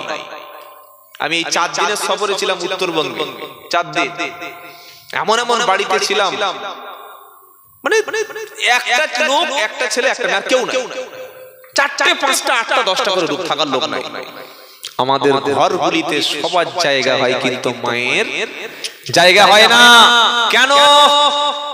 বৌমার নির্দেশ, আমার ওয়াইফের নির্দেশ আছে, তোমার মা বৃদ্ধ মানুষ, কোথায় পেশাব পায়খানা করে দেবে, কোথায় কাশতে কাশতে কপ ফেলে দেবে, কোথায় খেয়ে নোংরা লাগাবে। দেয়ালটা দেখতে পাচ্ছ না কি সুন্দর ডিজাইন করেছি, ওয়াল পুটিং মিস্ত্রি এনে ভালো করে ফুল এঁকেছি, করে না? করে না? পেইন্টিং করেছি, ওই পেইন্টিং এ তোমার মা যদি দাগ লাগিয়ে দেয়, ওরকম মাকে ঘরে রেখো না। আমাদের ঘরে এখন কোমট, কোরআনটা একটু বন্ধ করি, কি আছে আমাদের ঘরে? কোমট মানে কি? খাওয়ার হাঁড়ি। কোমট মানে ইংলিশ পায়খানা, মানে সুস্থভাবে আর বসলে হবে না, এরকম এরকম করে বসবে, এরকম বসে আর দেখি ফোনে গেম খেলছে। শয়তান কত বড়, চেয়ারে বসে শয়তান কত বড় ধরনের দেখেছে, কোমট পায়খানায় বসে দেখি গেম খেলছে। আবার ইয়ং ছেলেরা দেখি বাথরুমে বসে বসে হ্যালো জান, কি হচ্ছে রে বাথরুমে হ্যালো জান? তো জানা থাকবে ওর ভিতরে, তুই পড়ে গেলে আল্লাহ মাফ করে দিক, সকলে বলুন আমিন। আপনার ঘরে যদি আপনার মা বাপকে জায়গা না হয়, আমি আব্দুল্লাহ জুবায়ের বলছি, লিখে রাখো, আল্লাহর জান্নাতে তোমার মতো নাফরমানের জায়গা হবে না। কি বলছি বিশ্বাস হচ্ছে না? তোমার ঘরে যদি তোমার বাপ মাকে জায়গা না করতে পারো, 4টে 5টা রুম পড়ে আছে, আর মা দেখি সেই রান্নাঘরে এসবেস্টারের ছাউনি ঠক ঠক ঠক ঠক করে কাঁপছে, কি ঠান্ডা পড়ছে, কাঁপছে, কাঁপ এসে গেছে। তখন ছেলেটা বলছে, এই দেখো মা মনে হয় বেশি দিন বাঁচবে না, জানো? বলে কেন? বলে মার খুব দমের কষ্ট হচ্ছে। চুপ করো, বেশি বোঝো। বুড়ো মানুষ কি হয়েছে, পায়খানা করবে? আচ্ছা থাক থাক, আমি চাদর পাদর মুড়ি দিয়েছি, চটপট করে ঘিরে দিয়েছি। কি ঘিরে দিয়েছে? মায়ের ঘরটা কি দিয়ে ঘিরে দিয়েছে? চট বোঝেন না, মোটা ওই পাটের চট। ফেরেশতা এসে বলছে, এইরকম বেঈমান নিজের ঘরটা চতুর্দিকে দেওয়াল, ঘরের মধ্যে রুম হিটার হিট জ্বালিয়ে দিয়েছো, তলায় আবার সিলিং এ সুন্দর কার্পেট বিছিয়ে দিয়েছো, গোসল করছো গিজারের পানি, ওযু করছো গিজারের পানি, ছাদের সুন্দর রোদে তুমি ঘুরছো। আর তোমার বৃদ্ধা জনম দুঃখিনী মা, যেদিন তুমি পৃথিবীতে এসেছিলে, তুমি যেদিন জমিনে এসেছিলে, সেদিন মায়ের পেটের ভিতরে পানির মধ্যে 10 মাস ভেসে পৃথিবীতে আসার পরে তোমার মায়ের 3-4টে মোটা কাপড় রাতের বেলা চাপা দিয়েছিল, তোমার নাকটুকু রেখে পুরো দেহটা ঘিরে দিয়েছিল। তোমাকে 3 থেকে 4 বছর, 5 থেকে 6 বছর গরম পানি করে গোসল করিয়েছিল। পানি গোসল করানোর আগে মা এখানে ফেলে দেখছে, এই গরমটা আমার ছেলের শরীরে সহ্য হবে তো, খুব গরম হলে আবার ঠান্ডা পানি দাও, হালকা ঠান্ডা হলে আবার গরম করো। এইভাবে তোমাকে মানুষ করেছে। তোমাকে বিছানায় শোয়ানোর আগে কম্বলটা, ব্ল্যাঙ্কেটটা, চাদরটা, লেপটা, তোশকটা, বেডশিটটা ভালো করে দেখে নিয়েছে ঠান্ডা আছে কিনা। তুমি রাত্রিবেলা পেশাব করে ওর উপরে শুয়ে থাকলে মরে যেতে ঠান্ডায়, সেজন্য তোমার মা বারবার রাতে 10-15 মিনিট পরে পরে উঠে কাপড় পাল্টে দিয়ে সারাটা জীবন তোমাকে সুন্দর সুস্থ করে দিয়েছে। আজও তুমি রোদে গেলে মা বলে, বাবা রোদে থাকিস না। তুমি গরমের কাছে গেলে তোমার মা কষ্ট পায়। তুমি রোদ থেকে পুড়ে আসলে বিবি বলছে টাকা দাও, বাচ্চা দাও, পয়সা দাও, কিন্তু মা বলছে বাবা তোর রোদে কষ্ট হয়নি তো। সেই মাটা পড়ে আছে ঠান্ডায় কাঁপছে, তোমার হুঁশ নাই। তুমি বলছো আমি মুসলমান, তাই না? আর তুমি জলসায় বসে আল্লাহুম্মা সাল্লি আল্লাহ। ফেরেশতা বলছে আস্তে চিল্লা, আস্তে চিল্লা, সব সাল্লে পাল্লে করিস না, এমন পেটা পিটবো সাল্লে বার করে দেবো। সকলে বলুন আজ থেকে মা এবং বাপকে পীর বলে মেনে নেব। জোরে বলুন সুবহানাল্লাহ। আমি আব্দুল্লাহ জুবায়ের, আমি সবচাইতে বড় পীর হিসাবে আল্লাহি আমি মানি, আমার বাপ আমার মা আর কারোর দরকার নাই। যার বাপ মা বেঁচে আছে তার কোনো পীরের কাছে যাওয়ার দরকার নাই। কি বলছেন আপনারা? কি বলছেন বলুন।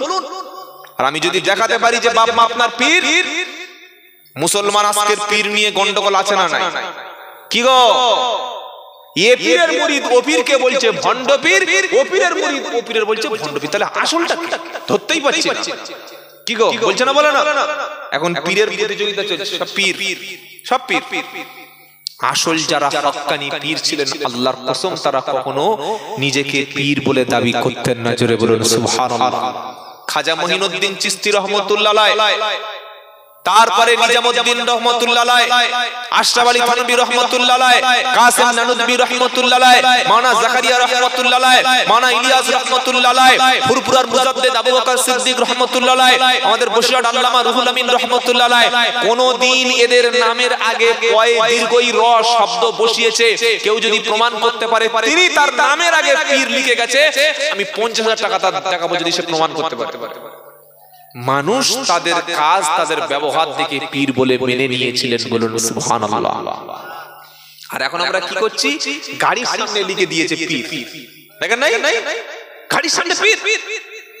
কি গো, এ হাল তেরা জাল হ্যায়, मकसद तेरा माल है कि अजब तेरा चाल है, लाखों को अंधा कर दिया। ये हाल तेरा चाल है, मकसद तेरा माल है। কথা বুঝতে পারছেন না? পাচ্ছেন না? বড় টুপি পাঞ্জাবি দাড়ি, নামের আগে গাড়িতে পীর লিখে ঘুরছো, মানুষ বুঝতে পারে না। এখন কোনো মানুষ আর বোকা নাই। এই যে ছেলেগুলো সব আপনারা যারা মুরব্বি বা ছেলেরা বসে যারা বোকা, সব 5G যুগের মানুষ, ডিজিটাল। এখন চালাকি করে আর লোকে মানে ফাঁকি দেওয়া যাবে। কবি কি বলছে? এ হাল তেরা চাল হ্যায়, মকসদ তেরা মাল হ্যায়, কি আজব তেরা চাল হ্যায়, লাখোं को अंधा कर दिया। বড় পাঞ্জাবি, বড় টুপি, বড় পাগড়ি, বিশাল দামি গাড়ি চড়ে হাই ফাই জীবন যাপন করছো, তুমি মনে করছো লোক ব্যবসা বোঝে না? আল্লাহ পাক তাই আমাদের হাক্কানি ওলিদের সোহবতে থাকার তৌফিক দিন। বলুন আল্লাহুম্মা আমিন। আমি প্রথমে শুনিয়েছিলাম হাক্কানি ওলি চিনবেন কি করে? দুনিয়ার প্রতি যার কোনো লোভ লালসা মুক্ত। জোরে বলুন সুবহানাল্লাহ। যার কাছে বসলে যার চরিত্রের মধ্যে নবীর সুন্নাহ আছে, সেই সবচাইতে বড় ওলি। বলুন না সুবহানাল্লাহ। গোপ এত বড় রেখেছে, শরবত খেতে গিয়ে যত ইউসুফ কুলির ভুসি সব গোপে লেগে গেছে। সে বলে কি এটা পীর? ও গোপ কাটে না পীর। হাতের এই হাতের নখ দেখি এত বড়, আবার দাড়ি ছিটে ছিটে ছিটে ছিটে মানে এক মুষ্টি দাড়ি রাখা কি? আরে শুন, কোথায় ওয়াজিব 40টার বেশি হাদিসে দাড়ি রাখার ব্যাপারে তাগিদ করা হয়েছে। 40টা এক মুষ্টি দাড়ি রাখা।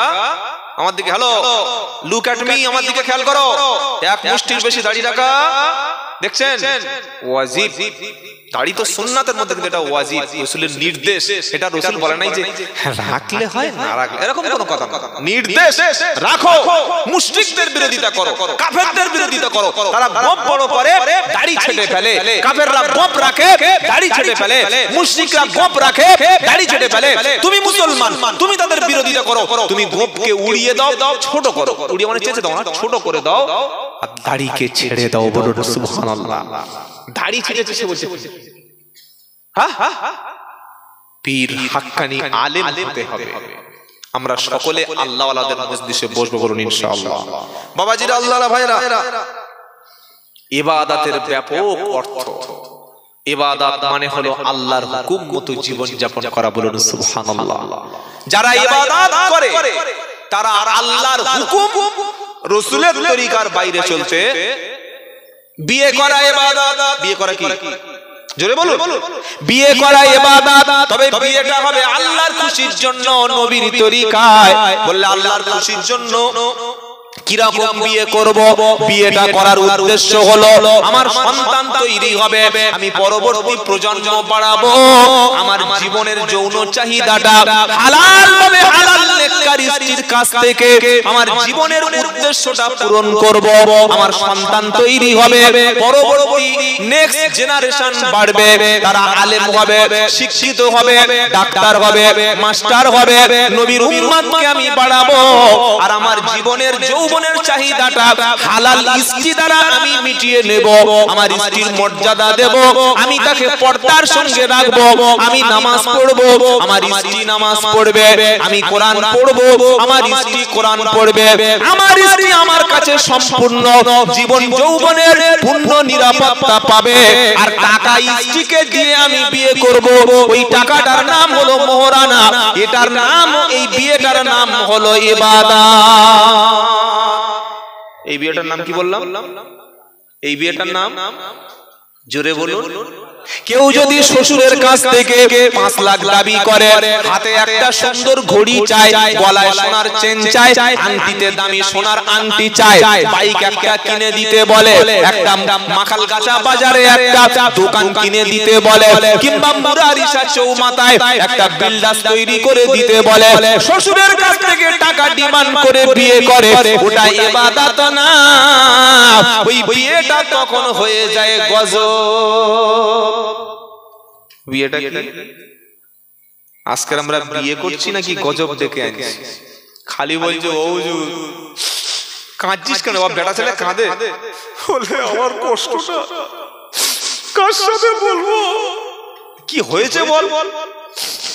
আমার বউ আমার লাথি মারে মাঝে মাঝে। কি বউ নাকি লাথি? তো লাথি খাওয়ার কাজ করলে লাথি মারবে না? বলছেন না কেন? লাথি খাওয়ার কাজ করলে তো লাথি মারবে। বিয়ের দিন তুমি ছেঁচড়ের মতো হাত পেতেছো শ্বশুরের কাছে, ও নিয়ে যেতে, নবীর সুন্নাহ অনুযায়ী ইবাদত যদি তুমি বিয়েটা ইবাদত হিসাবে নিতে, তাহলে বিয়ে করার সুন্নাত তরিকা ছিল মসজিদে, তুমি ঢুকেছো শালা গিয়ে প্যান্ডেল। কোথায় ঢুকেছো? প্যান্ডেলের সুন্নাত, প্যান্ডেলের সুন্নাত। ছেলে থাকে, মেয়ে থাকে, বেপর্দা মেয়ে প্যান্ডেলে থাকে না? থাকে না? ওটা পাপ, ওটা গজব, ওটা হারাম। 100-র মধ্যে 99টা বিয়ে মুসলমানদের প্যান্ডেলে হচ্ছে। প্যান্ডেল হোক, এপারে পুরুষ প্যান্ডেল, এপারে মহিলা প্যান্ডেল। দরকার ছিল কি ছিল না? কিন্তু আমরা কি করলাম? নারী পুরুষ সব একাকার, জায়েজ নয়, হারাম। সেখানে ইমাম সাহেবকে ডেকে বলছে হুজুর বেবড়ে দাও, বেবড়ে দাও। ছাগল, ইমাম সাহেবকে ডেকেছিস কেন? ইমাম সাহেবকে ডাকলি কেন? এতগুলো মেয়ে বসে আছে, একটাও বুকের কাপড় নাই, আর যত ছোট ব্লাউজ, যত পিটকাটা ব্লাউজ, যত পেট দেখানো ব্লাউজ, সব বিয়ে দিলেন। কি বলছি বুঝতে পারছেন না? সব রেখে দিয়েছে কিনে কিনে, ওই বিয়ের সময় পড়ে যত মেকআপ, যত লিপস্টিক, যত মুখের মাখা, সব বিয়ের দিন পড়ে গেছে। এটা কি ইবাদত? যুবক যারা, আমি মনে করি তোমরা সমাজ পাল্টাতে পারো, সকলে নিয়ত করো, আর কোনদিন আমাদের শরীয়তে কোনো হারাম, অনইসলামিক, সুন্নাহর বিরোধী কোনো আমরা বিয়ে করব না, করতে দেব না, বলুন ইনশাআল্লাহ। সেটা কি? বিয়ের মধ্যে কয়েকটা নাজায়েজ। ভাই চা একটু আমাকে দেয়া যাবে? পয়সা আমি পরে দিয়ে দিচ্ছি, অসুবিধা নেই। উনি একবার খাইয়ে দিয়েছে প্রথমে, হ্যাঁ দিয়ে চলে গেছে, এবার শেষে হবে ওয়ালাল আখিরাতু খায়রুল লাকা মিনাল উলা, সেই বলো যা সব। বাবাজিরা আল্লাহ ভাইরা, প্রথম বিয়ের নাজায়েজ কাজটা শুনে রাখুন, শরীয়তের কথা বলছি। প্রথম নাজায়েজ হলো ছেলে দেখতে যাবে মেয়েকে, ছেলের বাপ মেয়েকে দেখা জায়েজ নয়, বরং হারাম। কি বললাম বুঝতে পেরেছেন? ছেলে ছেলে দেখতে যাবে মেয়েকে, আর আমাদের কি হয়? ছেলে আগে যায় না, ছেলের বাপ বলছে বাবা দাঁড়া, আমি আর তোর মা যাই, তাই না? গিয়ে বলল মা নামটা কি? বললে আমার নাম হচ্ছে লিসা। কি নাম? লিসা। মারাত্মক নাম, নাস্তিকদের মতো নাম। মা কোরআন জানো? হ্যাঁ পড়েছিলাম। দেখি মা তুমি ভালো গান করতে পারো? বললে হ্যাঁ, গানে ফার্স্ট ক্লাস, গানে মাস্টার্স। হারমোনি ভালো বাজাতে পারি। ক্যারাটে? বললে একদম পুরো ফুল পিকআপ, বিয়ের পরে বুঝিয়ে দেবো কেমন লাথি মারতে হয়। কি বুঝলেন? এই যে মেয়ের দেখতে ছেলের বাপ গেল, শরিয়াতের দৃষ্টিতে আল্লাহর নবী সাল্লাল্লাহু আলাইহি ওয়াসাল্লাম বলেছেন, ও সাহাবারা মদিনায় আনসারদের বলছেন, তোমরা বিয়ের পূর্বে তোমাদের স্ত্রীদেরকে দেখে নাও। শুনছেন আপনারা? স্ত্রীদেরকে দেখে নাও। দেখার মানে ছেলে শুধু একা যাবে, সেখানে কোনো ছেলের বাপ যাবে না। কেন? যতক্ষণ পর্যন্ত বিয়েটা কোনো ব্যক্তির সাথে না হচ্ছে, এই ছেলে যেমন ওই মেয়েকে বিয়ে করতে পারে, ঠিক ছেলের বাপও ওই মেয়েটাকে বিয়ে করতে পারে কি পারে না? বোঝাতে পারিনি আপনাদের। বিয়ে যতক্ষণ না হচ্ছে তখন কি ছেলের বাপ শ্বশুর? সে একটা কাস্টমার। ছেলে যেমন কনজিউমার, বাপ তেমন কনজিউমার, একই। সুতরাং আল্লাহর নবী সাল্লাল্লাহু আলাইহি ওয়াসাল্লাম বলেছেন, যে বিয়ে করবে সে দেখতে যাবে। ছেলের বাপ বউ দেখে এসেছে, ওই বিয়ে দেখে চালাচ্ছে, সংসার চালাচ্ছে। আর কি করে? ছেলে যায় না, বন্ধুদের বলছে তোরা দেখে আয়। জায়েজ? হারাম। আরো কি করে? ছেলে মেয়ে দেখে এসেছে, ফোনে ছবি তুলে এনেছে। এখন বোনাইটা থাকে মুম্বাই, কাজে গেছে, 2026 ডিসেম্বরে ঘরে আসবে, 1 বছর পরে। এখন এর মধ্যে ছেলেটা ছবি তুলে মেয়ের ছবিটা, ছেলে রাজি, ছেলের মা রাজি, বাপ রাজি, ভাই বোন সবাই রাজি, মানে সবাই যেহেতু বিয়ে করবে তো জন্য সবাই রাজি। কি বুঝলেন? হ্যাঁ। এবার এই ছবিটা পাঠাচ্ছে মুম্বাই। কোথায় পাঠাচ্ছে? দেখি হোয়াটসঅ্যাপ ছবিটা পাঠা দেখি।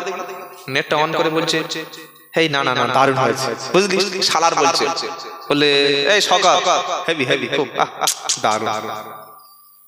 কত বড় লুচ্চা, কত বড় পাপী, কত বড় নাজায়েজ। এই মুসলমান বিয়ে করবে আর ওর ছবিটা পুরো সব মানুষ দেখে নিল। এটা সুস্পষ্ট হারাম এবং হারামি কাজ, একেবারেই জায়েজ।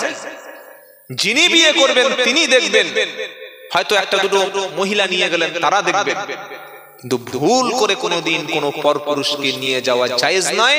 আর আপনাদের মেয়েকে দেখাবেন হারাম, এটা মাথায় থাকে। 2 নম্বর, বিয়ের অনুষ্ঠানে যে কাজটা হয়, অধিকাংশ মুসলমানের বাড়িতে বিয়ের দিন এরকম বড় বড় বক্সে বিয়ের আগের দিন গান বাজনা হয়। হয় কি হয় না? ইমাম সাহেব যদি বলে সব চলবে না, বললে হুজুর চুপ করো, আর ছেলেরা আনন্দ করবে। ছেলেরা আনন্দ করবে। তো তোমার ছেলে কালকে যদি বলে দুটো শুয়োরের বাচ্চা কিনে ঘরে ছেড়ে দেবো, আনন্দ হবে, তুমি মেনে নেবে? হারাম কাজের সঙ্গে কোনোভাবেই মেনে নেওয়া যাবে না।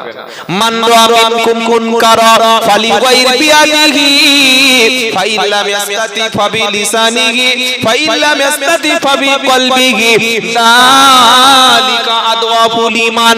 আমার নবী বললেন, হে তরুণেরা, যুবকেরা, মুসলমানেরা, আল্লাহওয়ালা ব্যক্তিরা, ঈমান আছে কিনা এটা আপনি জানতে পারবেন আপনার মধ্যে কি করে।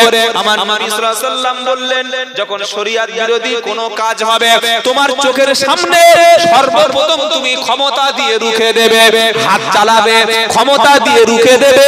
এটা হলো ফার্স্ট ক্লাস ঈমান। ফাইল্লাম ইয়াস্তাতি ফাবিলিসানিহি, হাত চালানোর মতো ঈমান যদি তোমার না থাকে, কমপক্ষে তুমি জবান দ্বারা প্রতিবাদ করবে।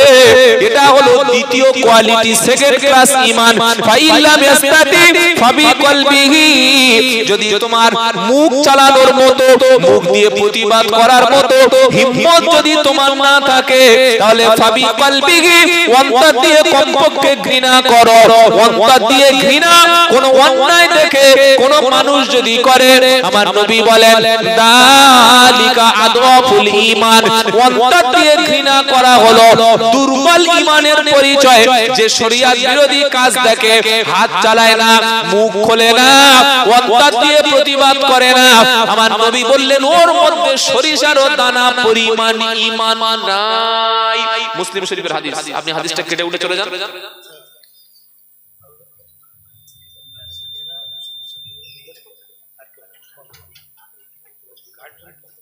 গার্জিয়ান পক্ষ যাবে, মা যাবে, কি কি হ্যাঁ পরে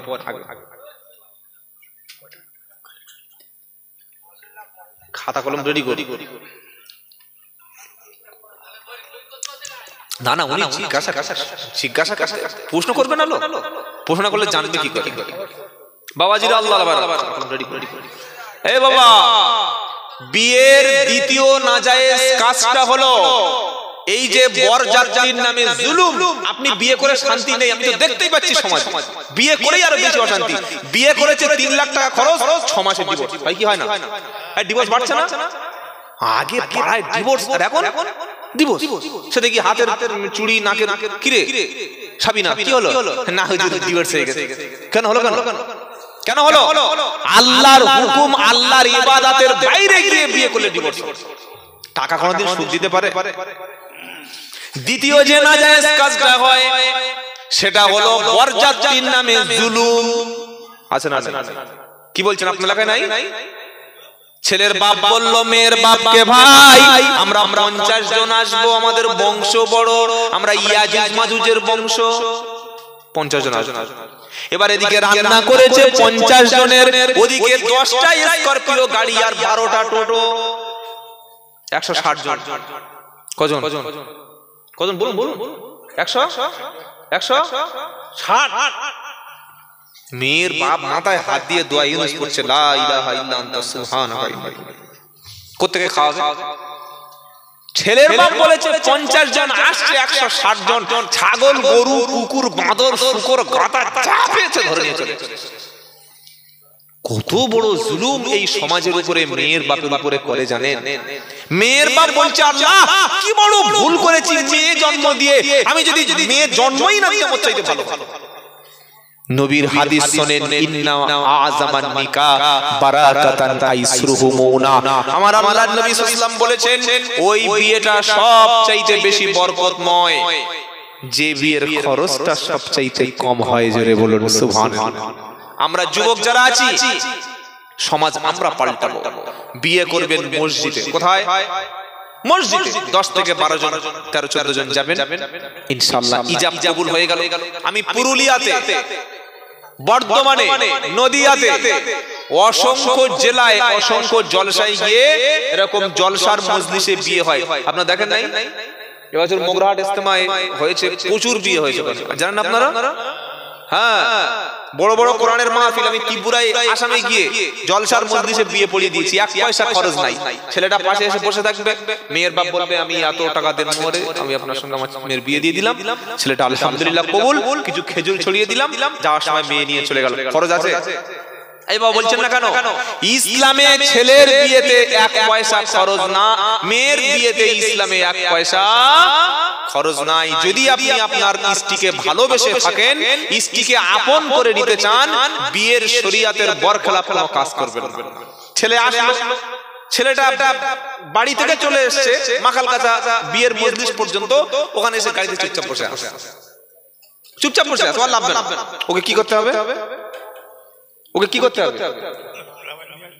পা ধরে টেনে নিয়ে আসতে হবে, তাই তো নাকি? বলছে জি, পা ধরে করে বলতে পারছেন না।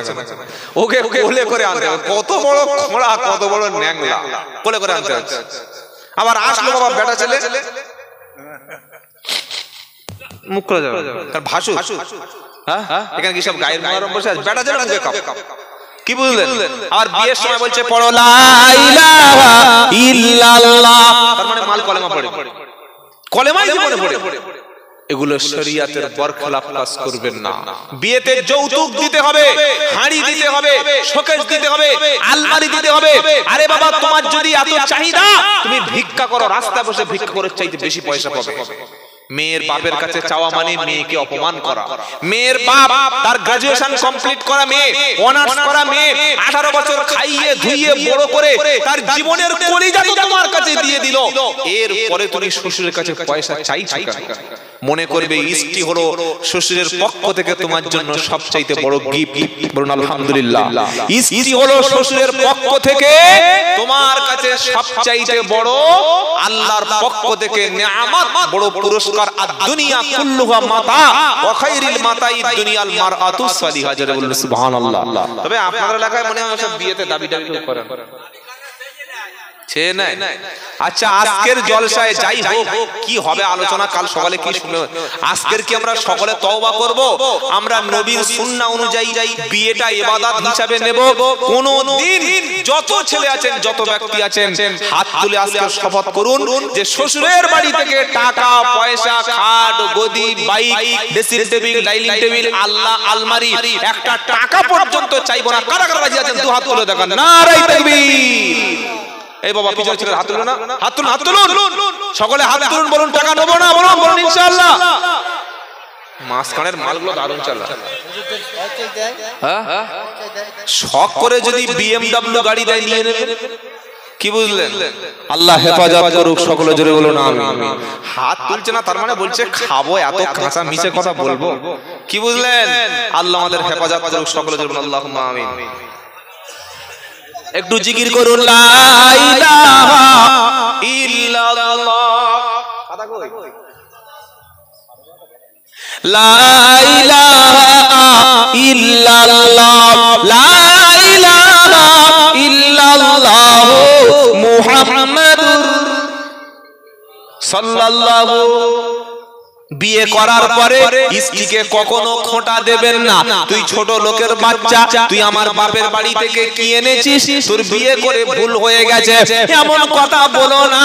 বরং স্ত্রীর হাতে টাকা দেওয়া নবী আল্লাহ পাক কোরআনে বলছেন, তোমার স্ত্রীর মোহরটা তুমি দিয়ে দাও। ও আতুন নিসা সাদাকাতুহিন্না নিহিলা ফাইন তিবনা লাকুম আন শাইইম মিনহু নাফসান ফাকুলুহু হানিআম মারিয়া। 4 নম্বর পারা 16 নম্বর পৃষ্ঠা 12 নম্বর লাইনে 4 নম্বর আয়াত সূরার নাম নিসা। ও আতুন নিসা সাদাকাতুহিন্না নিহিলা। কোরআন বলছে তুমি তোমার স্ত্রীর মোহরানা সন্তুষ্টি চিত্তে খুশি মনে তোমার স্ত্রীর মোহরটা দিয়ে দাও। যদি তোমার স্ত্রী ওটাকে ত্যাগ করে তোমাকে ফিরিয়ে দেয়, তুমি নিতে পারো। স্বামীর জরুরি কাজ হলো মোহরানাটা দিয়ে দেওয়া। কোন স্বামী যদি বলে মোহরানা দেব না, কার সঙ্গে সংসার করব, ওটা বিয়ে করা বউ নয়, বরং টাকা দিয়ে জেনার মেয়ে কিনে এনেছে। কোন মুসলমান যদি বলে দেন মোহর দেব না, এইভাবে সংসার করব, এই মুসলমান মরণের পরে পতিতা বেশ্যাদের সঙ্গে জাহান্নামে চলে যাবে। জোরে বলুন সুবহানাল্লাহ। না নাউজুবিল্লাহ বলুন। আল্লাহ হেফাজত করুক, সকলে বলুন আমিন। তাই যুবকরা ইচ্ছা করলে সমাজ পাল্টাতে পারে, সিদ্ধান্ত যুবকদের নিতে হবে। আল্লাহ আমাদের হেফাজত করুক, সকলে জোরে বলুন আল্লাহুম্মা আমিন। এই ইবাদত এর অনেক ব্যাপক অর্থ আছে। ইবাদতের মধ্যে আল্লাহ পাক বলছেন, বান্দা তোমরা কি আমার সাথে দেখা করতে চাও? কে বলছেন? জোরে বলুন আল্লাহ। আল্লাহ বলছেন আমার সঙ্গে যদি জান্নাতে দেখা করতে চাও তাহলে দুটি কাজ করতে হবে। কটা? জোরে বলুন দুটি কাজ। কি কি? ফামান কানা ইয়ারজু লিকা রাব্বিহি ফালইয়ামাল আমালান সালিহা ওয়ালা ইশরিক বিইবাদাতি রাব্বিহি আহাদা। এটা সূরা কাহফের 110 নম্বর আয়াত প্রথম লাইনে আছে। ইবাদতের আলোচনাগুলো বুঝতে অসুবিধা হচ্ছে নাকি? ইবাদতের অর্থ হলো আল্লাহ যখন যেখানে যে নিয়মে বলেছেন আল্লাহর হুকুম মানবো, রাসূলের তরিকা মানবো। এটার নাম কি? ইবাদত। নামাজ পড়ার নাম ইবাদত, আবার নামাজ না পড়া ইবাদত। শিখি নামাজ না পড়া ইবাদত। দিনের মধ্যে 3 বার নামাজ পড়লে পাপ হবে, জানেন না? দিনের মধ্যে 3টি সময় নামাজ পড়লে কি হবে? গুনাহ হবে। হ্যাঁ। নাম্বার 1, ফজরের সময় যখন সূর্য উদয় হয়, যে 20 মিনিট সময় আছে ওটা হারাম ওয়াক্ত, ওই সময় নামাজ না পড়াটাই ইবাদত। বলুন না সুবহানাল্লাহ। আবার সূর্য যখন ঠিক মাথার উপরে স্থির থাকে, জাওয়ালের ওয়াক্ত, ওই সময় নামাজ না পড়াটা ইবাদত। বুঝতে পারছেন না? মানে আল্লাহর হুকুম মানাটাই হচ্ছে ইবাদত। ওর আগে 2 রাকাত নামাজ পড়লে সওয়াব, কিন্তু আল্লাহ যখন বলেছে এই সময় নামাজ পড়ো না, ওই সময় আল্লাহর কথাটা মেনে নেওয়া ইবাদত। আবার সূর্য যখন ডুবে যাচ্ছে, অস্তমিত হচ্ছে মাগরিবের পূর্বে, ওই সময় নামাজ পড়া কি? পাপ, গুনাহ। রমজানের রোজা করলে সওয়াব, আপনি মনে করলে সারা বছর রোজা রাখতে পারেন, ইবাদত হবে, সওয়াব হবে। কিন্তু বছরে 5টা দিনে রোজা না করাটা ইবাদত। জানেন না কোন দিন? ঈদুল ফিতর, ঈদুল আযহা আর ইয়াউমুত তাশরিক। ঈদুল আযহার পরে 3 দিন, এই 5টা দিন রোজা না করাটাই, রোজা না করা ইবাদত। বলুন সুবহানাল্লাহ। স্বামী তার স্ত্রীকে সকাল হোক, বিকাল হোক, সন্ধ্যা হোক, রাত হোক, 24 ঘন্টা 24 আওয়ার 24 ঘন্টার 24 ঘন্টায় যখন খুশি তখন স্বামী স্ত্রী তাদের শারীরিক সম্পর্ক করতে পারে, শরীয়তে কোনো নিষেধ করে নাই। কিন্তু আল্লাহর কোরআনে আল্লাহ বলছেন যে ইয়াসআলুনাকা আনিল মাহিজ কুল হুয়া আযা ফা'তাজিলুন নিসাঈ ফিল মাহিজ। দ্বিতীয় পারা সূরা বাকারা 223 নম্বর আয়াতে স্ত্রীর যখন নাপাকি অবস্থায় থাকে, স্ত্রীর যখন শরীর নাপাক থাকে, ওই সময় কোন পুরুষ যদি স্ত্রীর সঙ্গে অন্য সময় যে বিহেভটা, তারা যে শারীরিক সম্পর্ক করে, ওই সময় ওই কাজটা করা পাপ এবং গুনাহ। কিন্তু ওই সময় ছাড়া অন্য যে কোনো পবিত্র অবস্থায় যদি তারা শারীরিক সম্পর্ক করে, এটা ইবাদত এবং এটা সওয়াব। জোরে বলুন সুবহানাল্লাহ। সাহাবারা বলছে সওয়াব, কি সওয়াবের কাজ করলে কি বুঝতে পারছেন না? নবী বললেন, ও সাহাবা, আমি সওয়াব বলেছি, তোমরা আশ্চর্য হয়ে যাচ্ছ। তুমি যদি স্ত্রীর সঙ্গে এই কাজটা না করে যদি অপর স্ত্রীর সঙ্গে করো কি হবে? আরে বলছেন না কেন? শুধু পাপ, শুধু পাপ। ওকে পাথর মেরে মেরে মারতে হবে, হত্যা করতে হবে, রজম করতে হবে। তাহলে যে কাজটা অপর স্ত্রীর সঙ্গে করলে পাপ হয়, কবিরা গুনাহ হয়, কঠিন গুনাহ হয়, ওই কাজটা নিজের স্ত্রীর করা, তার সঙ্গে এই কাজ করা ইবাদত এবং সওয়াব। কিন্তু স্ত্রীর মাসিক পিরিয়ড নাপাকি অবস্থায় এই কাজটা করা না করাই ইবাদত, না করাটাই ভালো। বলুন সুবহানাল্লাহ। ইবাদত বুঝতে পারছেন কি পাচ্ছেন না? হ্যাঁ, ইবাদত মানে জীবনের প্রত্যেকটি ক্ষেত্রে। আমি ব্যবসা করব, ব্যবসাটা কি? ওয়া আহাল্লাল্লাহুল বাইয়া ওয়া হারামার রিবা। 3 নম্বর পারা 6 নম্বর পৃষ্ঠা 4 নম্বর লাইন 275 নম্বর আয়াত সূরা বাকারা। আল্লাহ বললেন, বান্দা শোনো, আমি আল্লাহ বলে দিয়েছি ব্যবসা হলো হালাল, সুদ হলো হারাম। ব্যবসা হলো হালাল, সুদ হলো হারাম। ব্যবসা করাটাও ইবাদত। আমার আগে হযরত সূরা মুতাফফিফিন থেকে আলোচনা করেছে, কোন মুসলমান যদি ফজরের নামাজ পড়ে দোকানে বসে জোহর পর্যন্ত মাল বিক্রি করে, আবার বিকালে আসরের নামাজ থেকে ইশার নামাজ পর্যন্ত মাল বিক্রি করে, সময় নামাজের সময় হলে ওযু করে নামাজটা পড়ে নেয়, সারা দিন দোকানে বসে বসে চাল বিক্রি করে, গম বিক্রি করে, কাপড় বিক্রি করে, সেলাইয়ের কাজ করে, কিংবা সে কোনো একটা সবজির ব্যবসা করে, যতক্ষণ বসে বসে সবজি বিক্রি করলো, কাপড় বিক্রি করলো, মাল বিক্রি করলো, কাস্টমারের সঙ্গে মিথ্যা বলে না, ওজনে কম দেয় না, খাদ্যে ভেজাল দেয় না, মানুষকে ঠকায় না, যতক্ষণ দোকানে বসে বসে মাল বিক্রি করেছিল, এটাও আল্লাহ তাআলা ইবাদত হিসাবে কবুল করে নেবে। একবার জোরে হবে না? অফিসে কাজে গেল, পঞ্চায়েতের প্রধান, না এটা বলবো না, এটা বললে আমার ঝামেলা, অন্য কিছু বলি। বিডিও, বিডিও বোঝেন না? Block development officer. কি গো?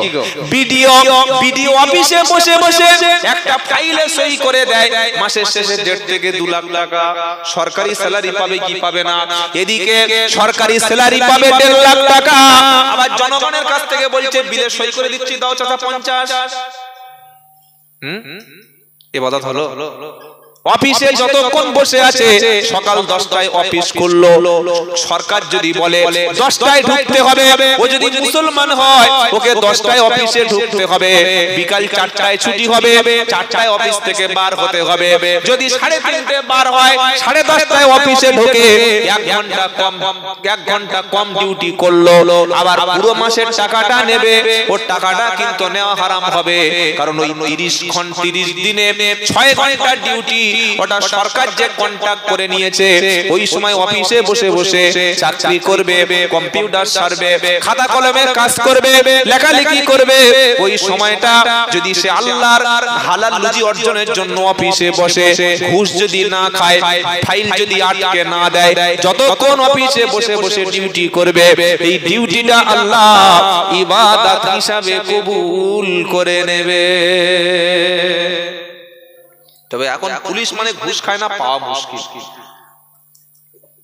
দূরবীন দিয়ে খুঁজে পাবে। একটা লোক রাত 3টের সময় গোটা কত মুরগির ফার্ম আছে না, পোল্ট্রি ফার্ম আছে না, ও মোটর ভ্যানে করে নিয়ে যাচ্ছে ওই বসিরহাটে। তো ভাবলা, এই দাঁড়া, কি হলো স্যার? দেখি কোথায় যাচ্ছিস? না স্যার, ওই একটা বিয়ে বাড়িতে 2 কুইন্টাল চিকেন সাপ্লাই দিতে হবে, যাচ্ছি। দে কি দেবো? আরে দে, পকেটে থেকে 20 টাকা। মাল লোড করেছিস কেন? এত মাল লোড করেছিস কেন ভোরবেলা? সেই 100 টাকা দিল, করে কি করে? এই করে কি করে না? সালা বাইকে দেখি পলিউশন আছে না? বাইকে পলিউশন আছে কি আছে না? 6 মাস পরে বাইকের পিছনে সাইলেন্সার পাইপে 80 টাকা দিয়ে মাল একটা ভরে দিল, একটা সার্টিফিকেট দিয়ে দিল, বলে পলিউশন ঠিক হয়ে গেল। কি বলছি বুঝতে পারছেন না? আরে যাদের বাইক আছে পলিউশন করতে হয় কি হয় না? আর আমার সামনে থেকে মোটর ভ্যান পিছনে এরকম মোটা ভ্যাট ভ্যাট করে ধোঁয়া বার করে চলে গেল, পুলিশ কিছু বলছে না। ওর বলছে না যে পলিউশন আছে কি, আর বাইকের পলিউশন লাগে। তো পলিউশনে তো কোনো না কোনো একটা কিছু কাজ করতে হবে রে বাবা।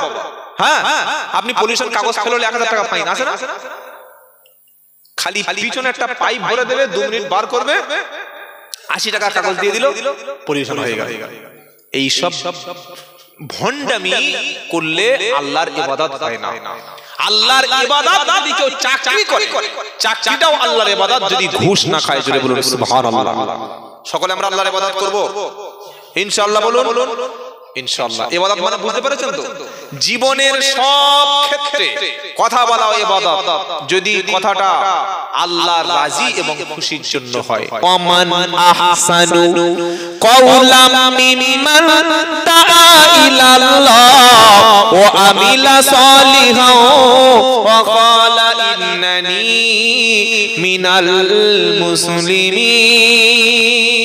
এটা 24 পারা সূরা হামিম সাজদার 19 পৃষ্ঠার 5 নম্বর লাইনে সূরা হামিম সাজদা আল্লাহ বলছেন, তার চাইতে উত্তম বানিয়ার কার হতে পারে? যে ব্যক্তি আল্লাহর দিকে বান্দাকে ডাকে এবং নিজে ইবাদত করে, ভালো কাজ করে, আর বলে আমি একজন মুসলমান, সেই হলো উত্তম ব্যক্তি। বলুন সুবহানাল্লাহ। তো ইবাদতকারী ব্যক্তির সঙ্গে আল্লাহ কিয়ামতের দিন জান্নাতে দিদার করবেন। জোরে বলুন, কি বলবেন আল্লাহ? ফামান কানা ইয়ারজু লিকা রাব্বিহি ফালইয়ামাল আমালান সালিহা ওয়া লা ইশরিক বিইবাদাতি রাব্বিহি আহাদা। কেউ যদি দুটো কাজ করে আল্লাহ তাআলা তার সঙ্গে দেখা হবে। প্রথম কাজ হলো যে আল্লাহর ফামান কানা ইয়ারজু লিকা রাব্বিহি ফালইয়ামাল আমালান সালিহা। যদি কেউ আল্লাহর সঙ্গে দেখা করতে চায়, প্রথম কাজ হলো আমলে সালেহ, নেক কাজ, ভালো কাজ করতে হবে। আর দ্বিতীয় হলো ওয়ালা ইশরিক বিইবাদাতি রাব্বিহি আহাদা। এই ইবাদতের সঙ্গে আল্লাহর শরীক করা যাবে না। শিরক বিহীন আমল, কি বললাম? শিরক বিহীন আমল আল্লাহ পছন্দ করে। সিজদা দেওয়া ইবাদত, তবে সিজদাটা মসজিদে দিলে ইবাদত, মাজারে দিলে বেঈমান, কাফের। মনে থাকবে বাবু? আল্লাহ আমাদের সবাইকে আল্লাহর ইবাদতের মধ্যে প্রবেশ করার তৌফিক দিক। বলুন আমিন। ইবাদত সম্পর্কে শেষ আয়াত শুনিয়ে দিচ্ছি, শুনে রাখেন। যদি কোনো বান্দা, শুনছেন আপনারা? কি গো, ঘুমাচ্ছেন নাকি? জলসায় ঝিমানো আর জুমার দিন ঘুমানো, এই দুটো হচ্ছে ক্যান্সারের চাইতে খারাপ। কি বললাম? জলসায় ঝিমানো আর মসজিদে ঘুমানো। কিছু লোক আছে দেখবেন জলসায় বসে থেকে ঝিমাচ্ছে, সুবহানাল্লাহ সুবহানাল্লাহ, মানে বেঁচে আছে। কি সুবহানাল্লাহ বলছে মানে বেঁচে আছে। হ্যাঁ, একটা বক্তা এসছে, 2 ঘন্টা বক্তব্য হয়ে গেছে, আর ওই সামনে মাঝখানে বসে ঝিমুচ্ছিল। বললে বাবা কে আছে আল্লাহর বান্দা? নারে তাকবীর, 1 লাখ টাকা। কে আছো আল্লাহর বান্দা? উঠে দাঁড়াও। যেই বলেছে আল্লাহর বান্দা উঠে দাঁড়াও, ও ঘুম থেকে মনে করলে কি উঠে দাঁড়ায়। নাম লেখ। নাম কি? আব্দুল মান্নান। বাড়ি কোথায়? বললে মুরারি। লেখ 1 লাখ টাকা লেখ।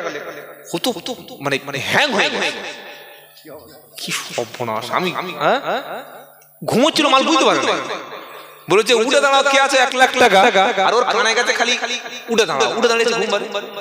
পরে বাড়ি গিয়ে বলছে সর্বনাশ করে বউকে। বলে কি করেছে? বলে আরে আমি ঘুমোচ্ছিলাম, আর হুজুর বলেছে কে আছে 1 লাখ টাকা দেবে, উঠে দাঁড়াও, বড় মাদ্রাসার জলসা। আর আমি ওর বললাম উঠে দাঁড়াতে বলেছে, সবাই উঠে দাঁড়ালে যে আমার পকেটে যে কাঁচা বাঁশ যে চলে গেছে আমি তো বুঝতে পারি না। 1 লাখ টাকা কিন্তু বড় বড় গোলমাল ব্যাপার আছে। তাই জলসায় কোনোদিন ঝিমাবেন না, আর মসজিদে কোনোদিন ঘুমাবেন না। জুমার দিন মসজিদে করে খালি কালকে জুমার দিন তো গিয়ে দেখেন 20টা লোক নামাজ পড়লে 5 জন পড়ে কি পড়ে না? এই যে পড়ে গেল, শরীয়তের মাসআলা হলো ওযুটা নষ্ট হয়ে গেল। ওই অবস্থায় যদি কেউ নামাজ পড়ে, ওযু না করে, তার জুমার নামাজটা গেল, নামাজ হবে। বিনা ওযুতে নামাজ পড়লে নামাজ হবে না। এবার আপনি বলুন, এই যে মানুষটা এত কষ্ট করে ঠান্ডার সময় 1.5-2 ঘন্টা সময় মসজিদে দিলেন, সামান্য একটা ভুলের কারণে তিনি, কেউ যদি বলে ভাই ওযু করে, মুখ সামনে কথা বল, দাঁত ফেলে দেবো, কদিন নামাজ পড়ছিস, দাড়ি পাকিয়েছি, চুল পেকে গেছে, আমি জানি না আমার সাথে বেশি বোঝো, খুব বড় মুক্তি হয়েছো, চুপ। ঘুম থেকে পড়ে গিয়ে ওযু ভেঙে গেল, বিনা ওযুতে নামাজ পড়লো, নামাজ হলো না। সেজন্য আর বেশিক্ষণ নয়, 15 থেকে 20 মিনিটের দোয়া করে পারি পড়াবো। কাউকে কষ্ট দেওয়ার মানসিকতা নাই। আমাকে বললো 10টায় চলবে, আমি ছুটে ছুটে বাড়ি থেকে আসলাম, বললে একটু জিরে নিলাম। তো যাই হোক, ওদিকে দেরি হয়ে গেল, এদিকে দেরি হবে। আপনারা কষ্ট পাচ্ছেন না তো? নারায়ে তাকবীর। জোরে হয়েছে বাবু, হাফ হয়েছে। লিল্লাহি তাকবীর।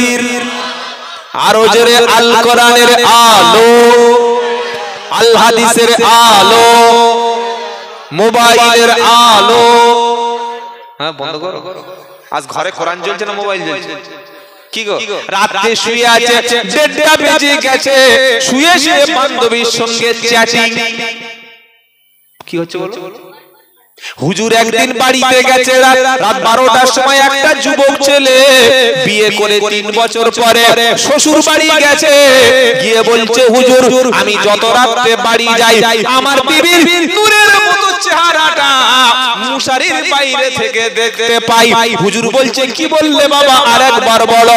যুবক ছেলেটা বলছে হুজুর আমি রাতে 1টার সময় কারখানার কাজ করে বাড়ি যাই, মাঝে মাঝে ফুল লাইট করতে হয়, 4টের সময় বাড়ি যাই, মাঝে মাঝে 11টার সময় বাড়ি যাই।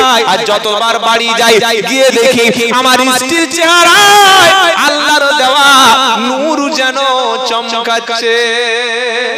জোরে বলুন। এই তো লাইনে নিয়ে আসছে, ও স্ত্রী যে অন্য ছেলের সঙ্গে মোবাইলে চ্যাট করছে, মাল ধরতে পারে না। কি বুঝলে? এই বাবাজিরা, এরকম মেয়েরা আছে না, স্বামী নাফরমানি করে আছে না? নাই। আল্লাহ মাফ করুক, স্ত্রীর হাতে মোবাইল দেবেন না, কোনোদিন দেবেন না। আল্লাহ হেফাজত করুক সকল বলুন। একাজ করবেন, আল্লাহ হেফাজত করুক। বাচ্চার হাতে মোবাইল আপনি দেবেন, আপনার বাচ্চা ধ্বংস হবে। বলছি লিখে রাখুন, বাচ্চাকে মোবাইল যদি দেন, রাতে শোয়ার সময় মোবাইলটা জমা দিয়ে বাবা তোমরা এবার শুয়ে পড়ো। কারণ এই মোবাইলের ফিতনা সবচাইতে বড় ফিতনা। এই যে ক্যামেরাগুলো হচ্ছে না, এরা এমন বুট লাগিয়ে দেবে ভাবতে পারতে পারে কোথা লাগাবে। আবার ভালো কথা বললে ভালো, কি গো, হ্যাঁ ইচ্ছা করলে অনেক কিছু করে দিতে পারে। সেজন্য সকলে সাবধান হয়ে যান। আমরা আল্লাহর হুকুমে রাসূলের তরিকায় চলো, বলুন ইনশাআল্লাহ। বলুন ইনশাআল্লাহ। আল্লাহর হুকুম, রাসূলের তরিকা। জোরে বলুন হুকুম কার? জোরে বলুন তরিকাকার বিশ্ব নবীর কোন মুসলমান যদি আজ থেকে নিয়ত করে আমার কথা, আমার কাজ, আমার ব্যবহার, আমার ব্যবসা, আমার খাওয়া, আমার বিবাহ, আমার ঘুমানো, আমার চিন্তা ভাবনা সবকিছু আল্লাহর হুকুম হবে, রাসূলের সুন্নাত অনুযায়ী, তরিকা অনুযায়ী হবে, এই কাজটা যে করবে সে এক ইবাদতকারী বান্দা, সে আবেদ, আর তার জন্য আল্লাহ জান্নাত। জোরে হবে না? বলে দলিল শেষ আয়াত শুনে নিন। কি গো? ইয়া আইয়াতুহান নাফসুল মুতমাইন্না ইরজিই ইলা রাব্বিকি রাদিয়াতাম মারদিয়া ফাদখুলি ফি ইবাদি ওয়াদখুলি জান্নাতি। ফাদখুলি ফি বলছেন না কেন? ফাদখুলি ফি ইবাদি ওয়াদখুলি জান্নাতি, আমার ইবাদতের মধ্যে প্রবেশ করো আর আমার জান্নাতের মধ্যে চলে যাও। জোরে বলুন। এই জলসাটা সামনে বছর হবে কি হবে না? হবে ইনশাআল্লাহ। এটা জোরে বলুন না, ইনশাআল্লাহ। সবাই বলুন একসাথে, নারায়ে তাকবীর, নারায়ে তাকবীর। আল্লাহর কোন বান্দা এমন কি আছে বাবা কোরআন এখানে বসিয়ে পেশাব করাবো? আমি 2.5 ঘন্টা বসে আছি, মাল 8 ঘন্টা বসে মানে পালাচ্ছি।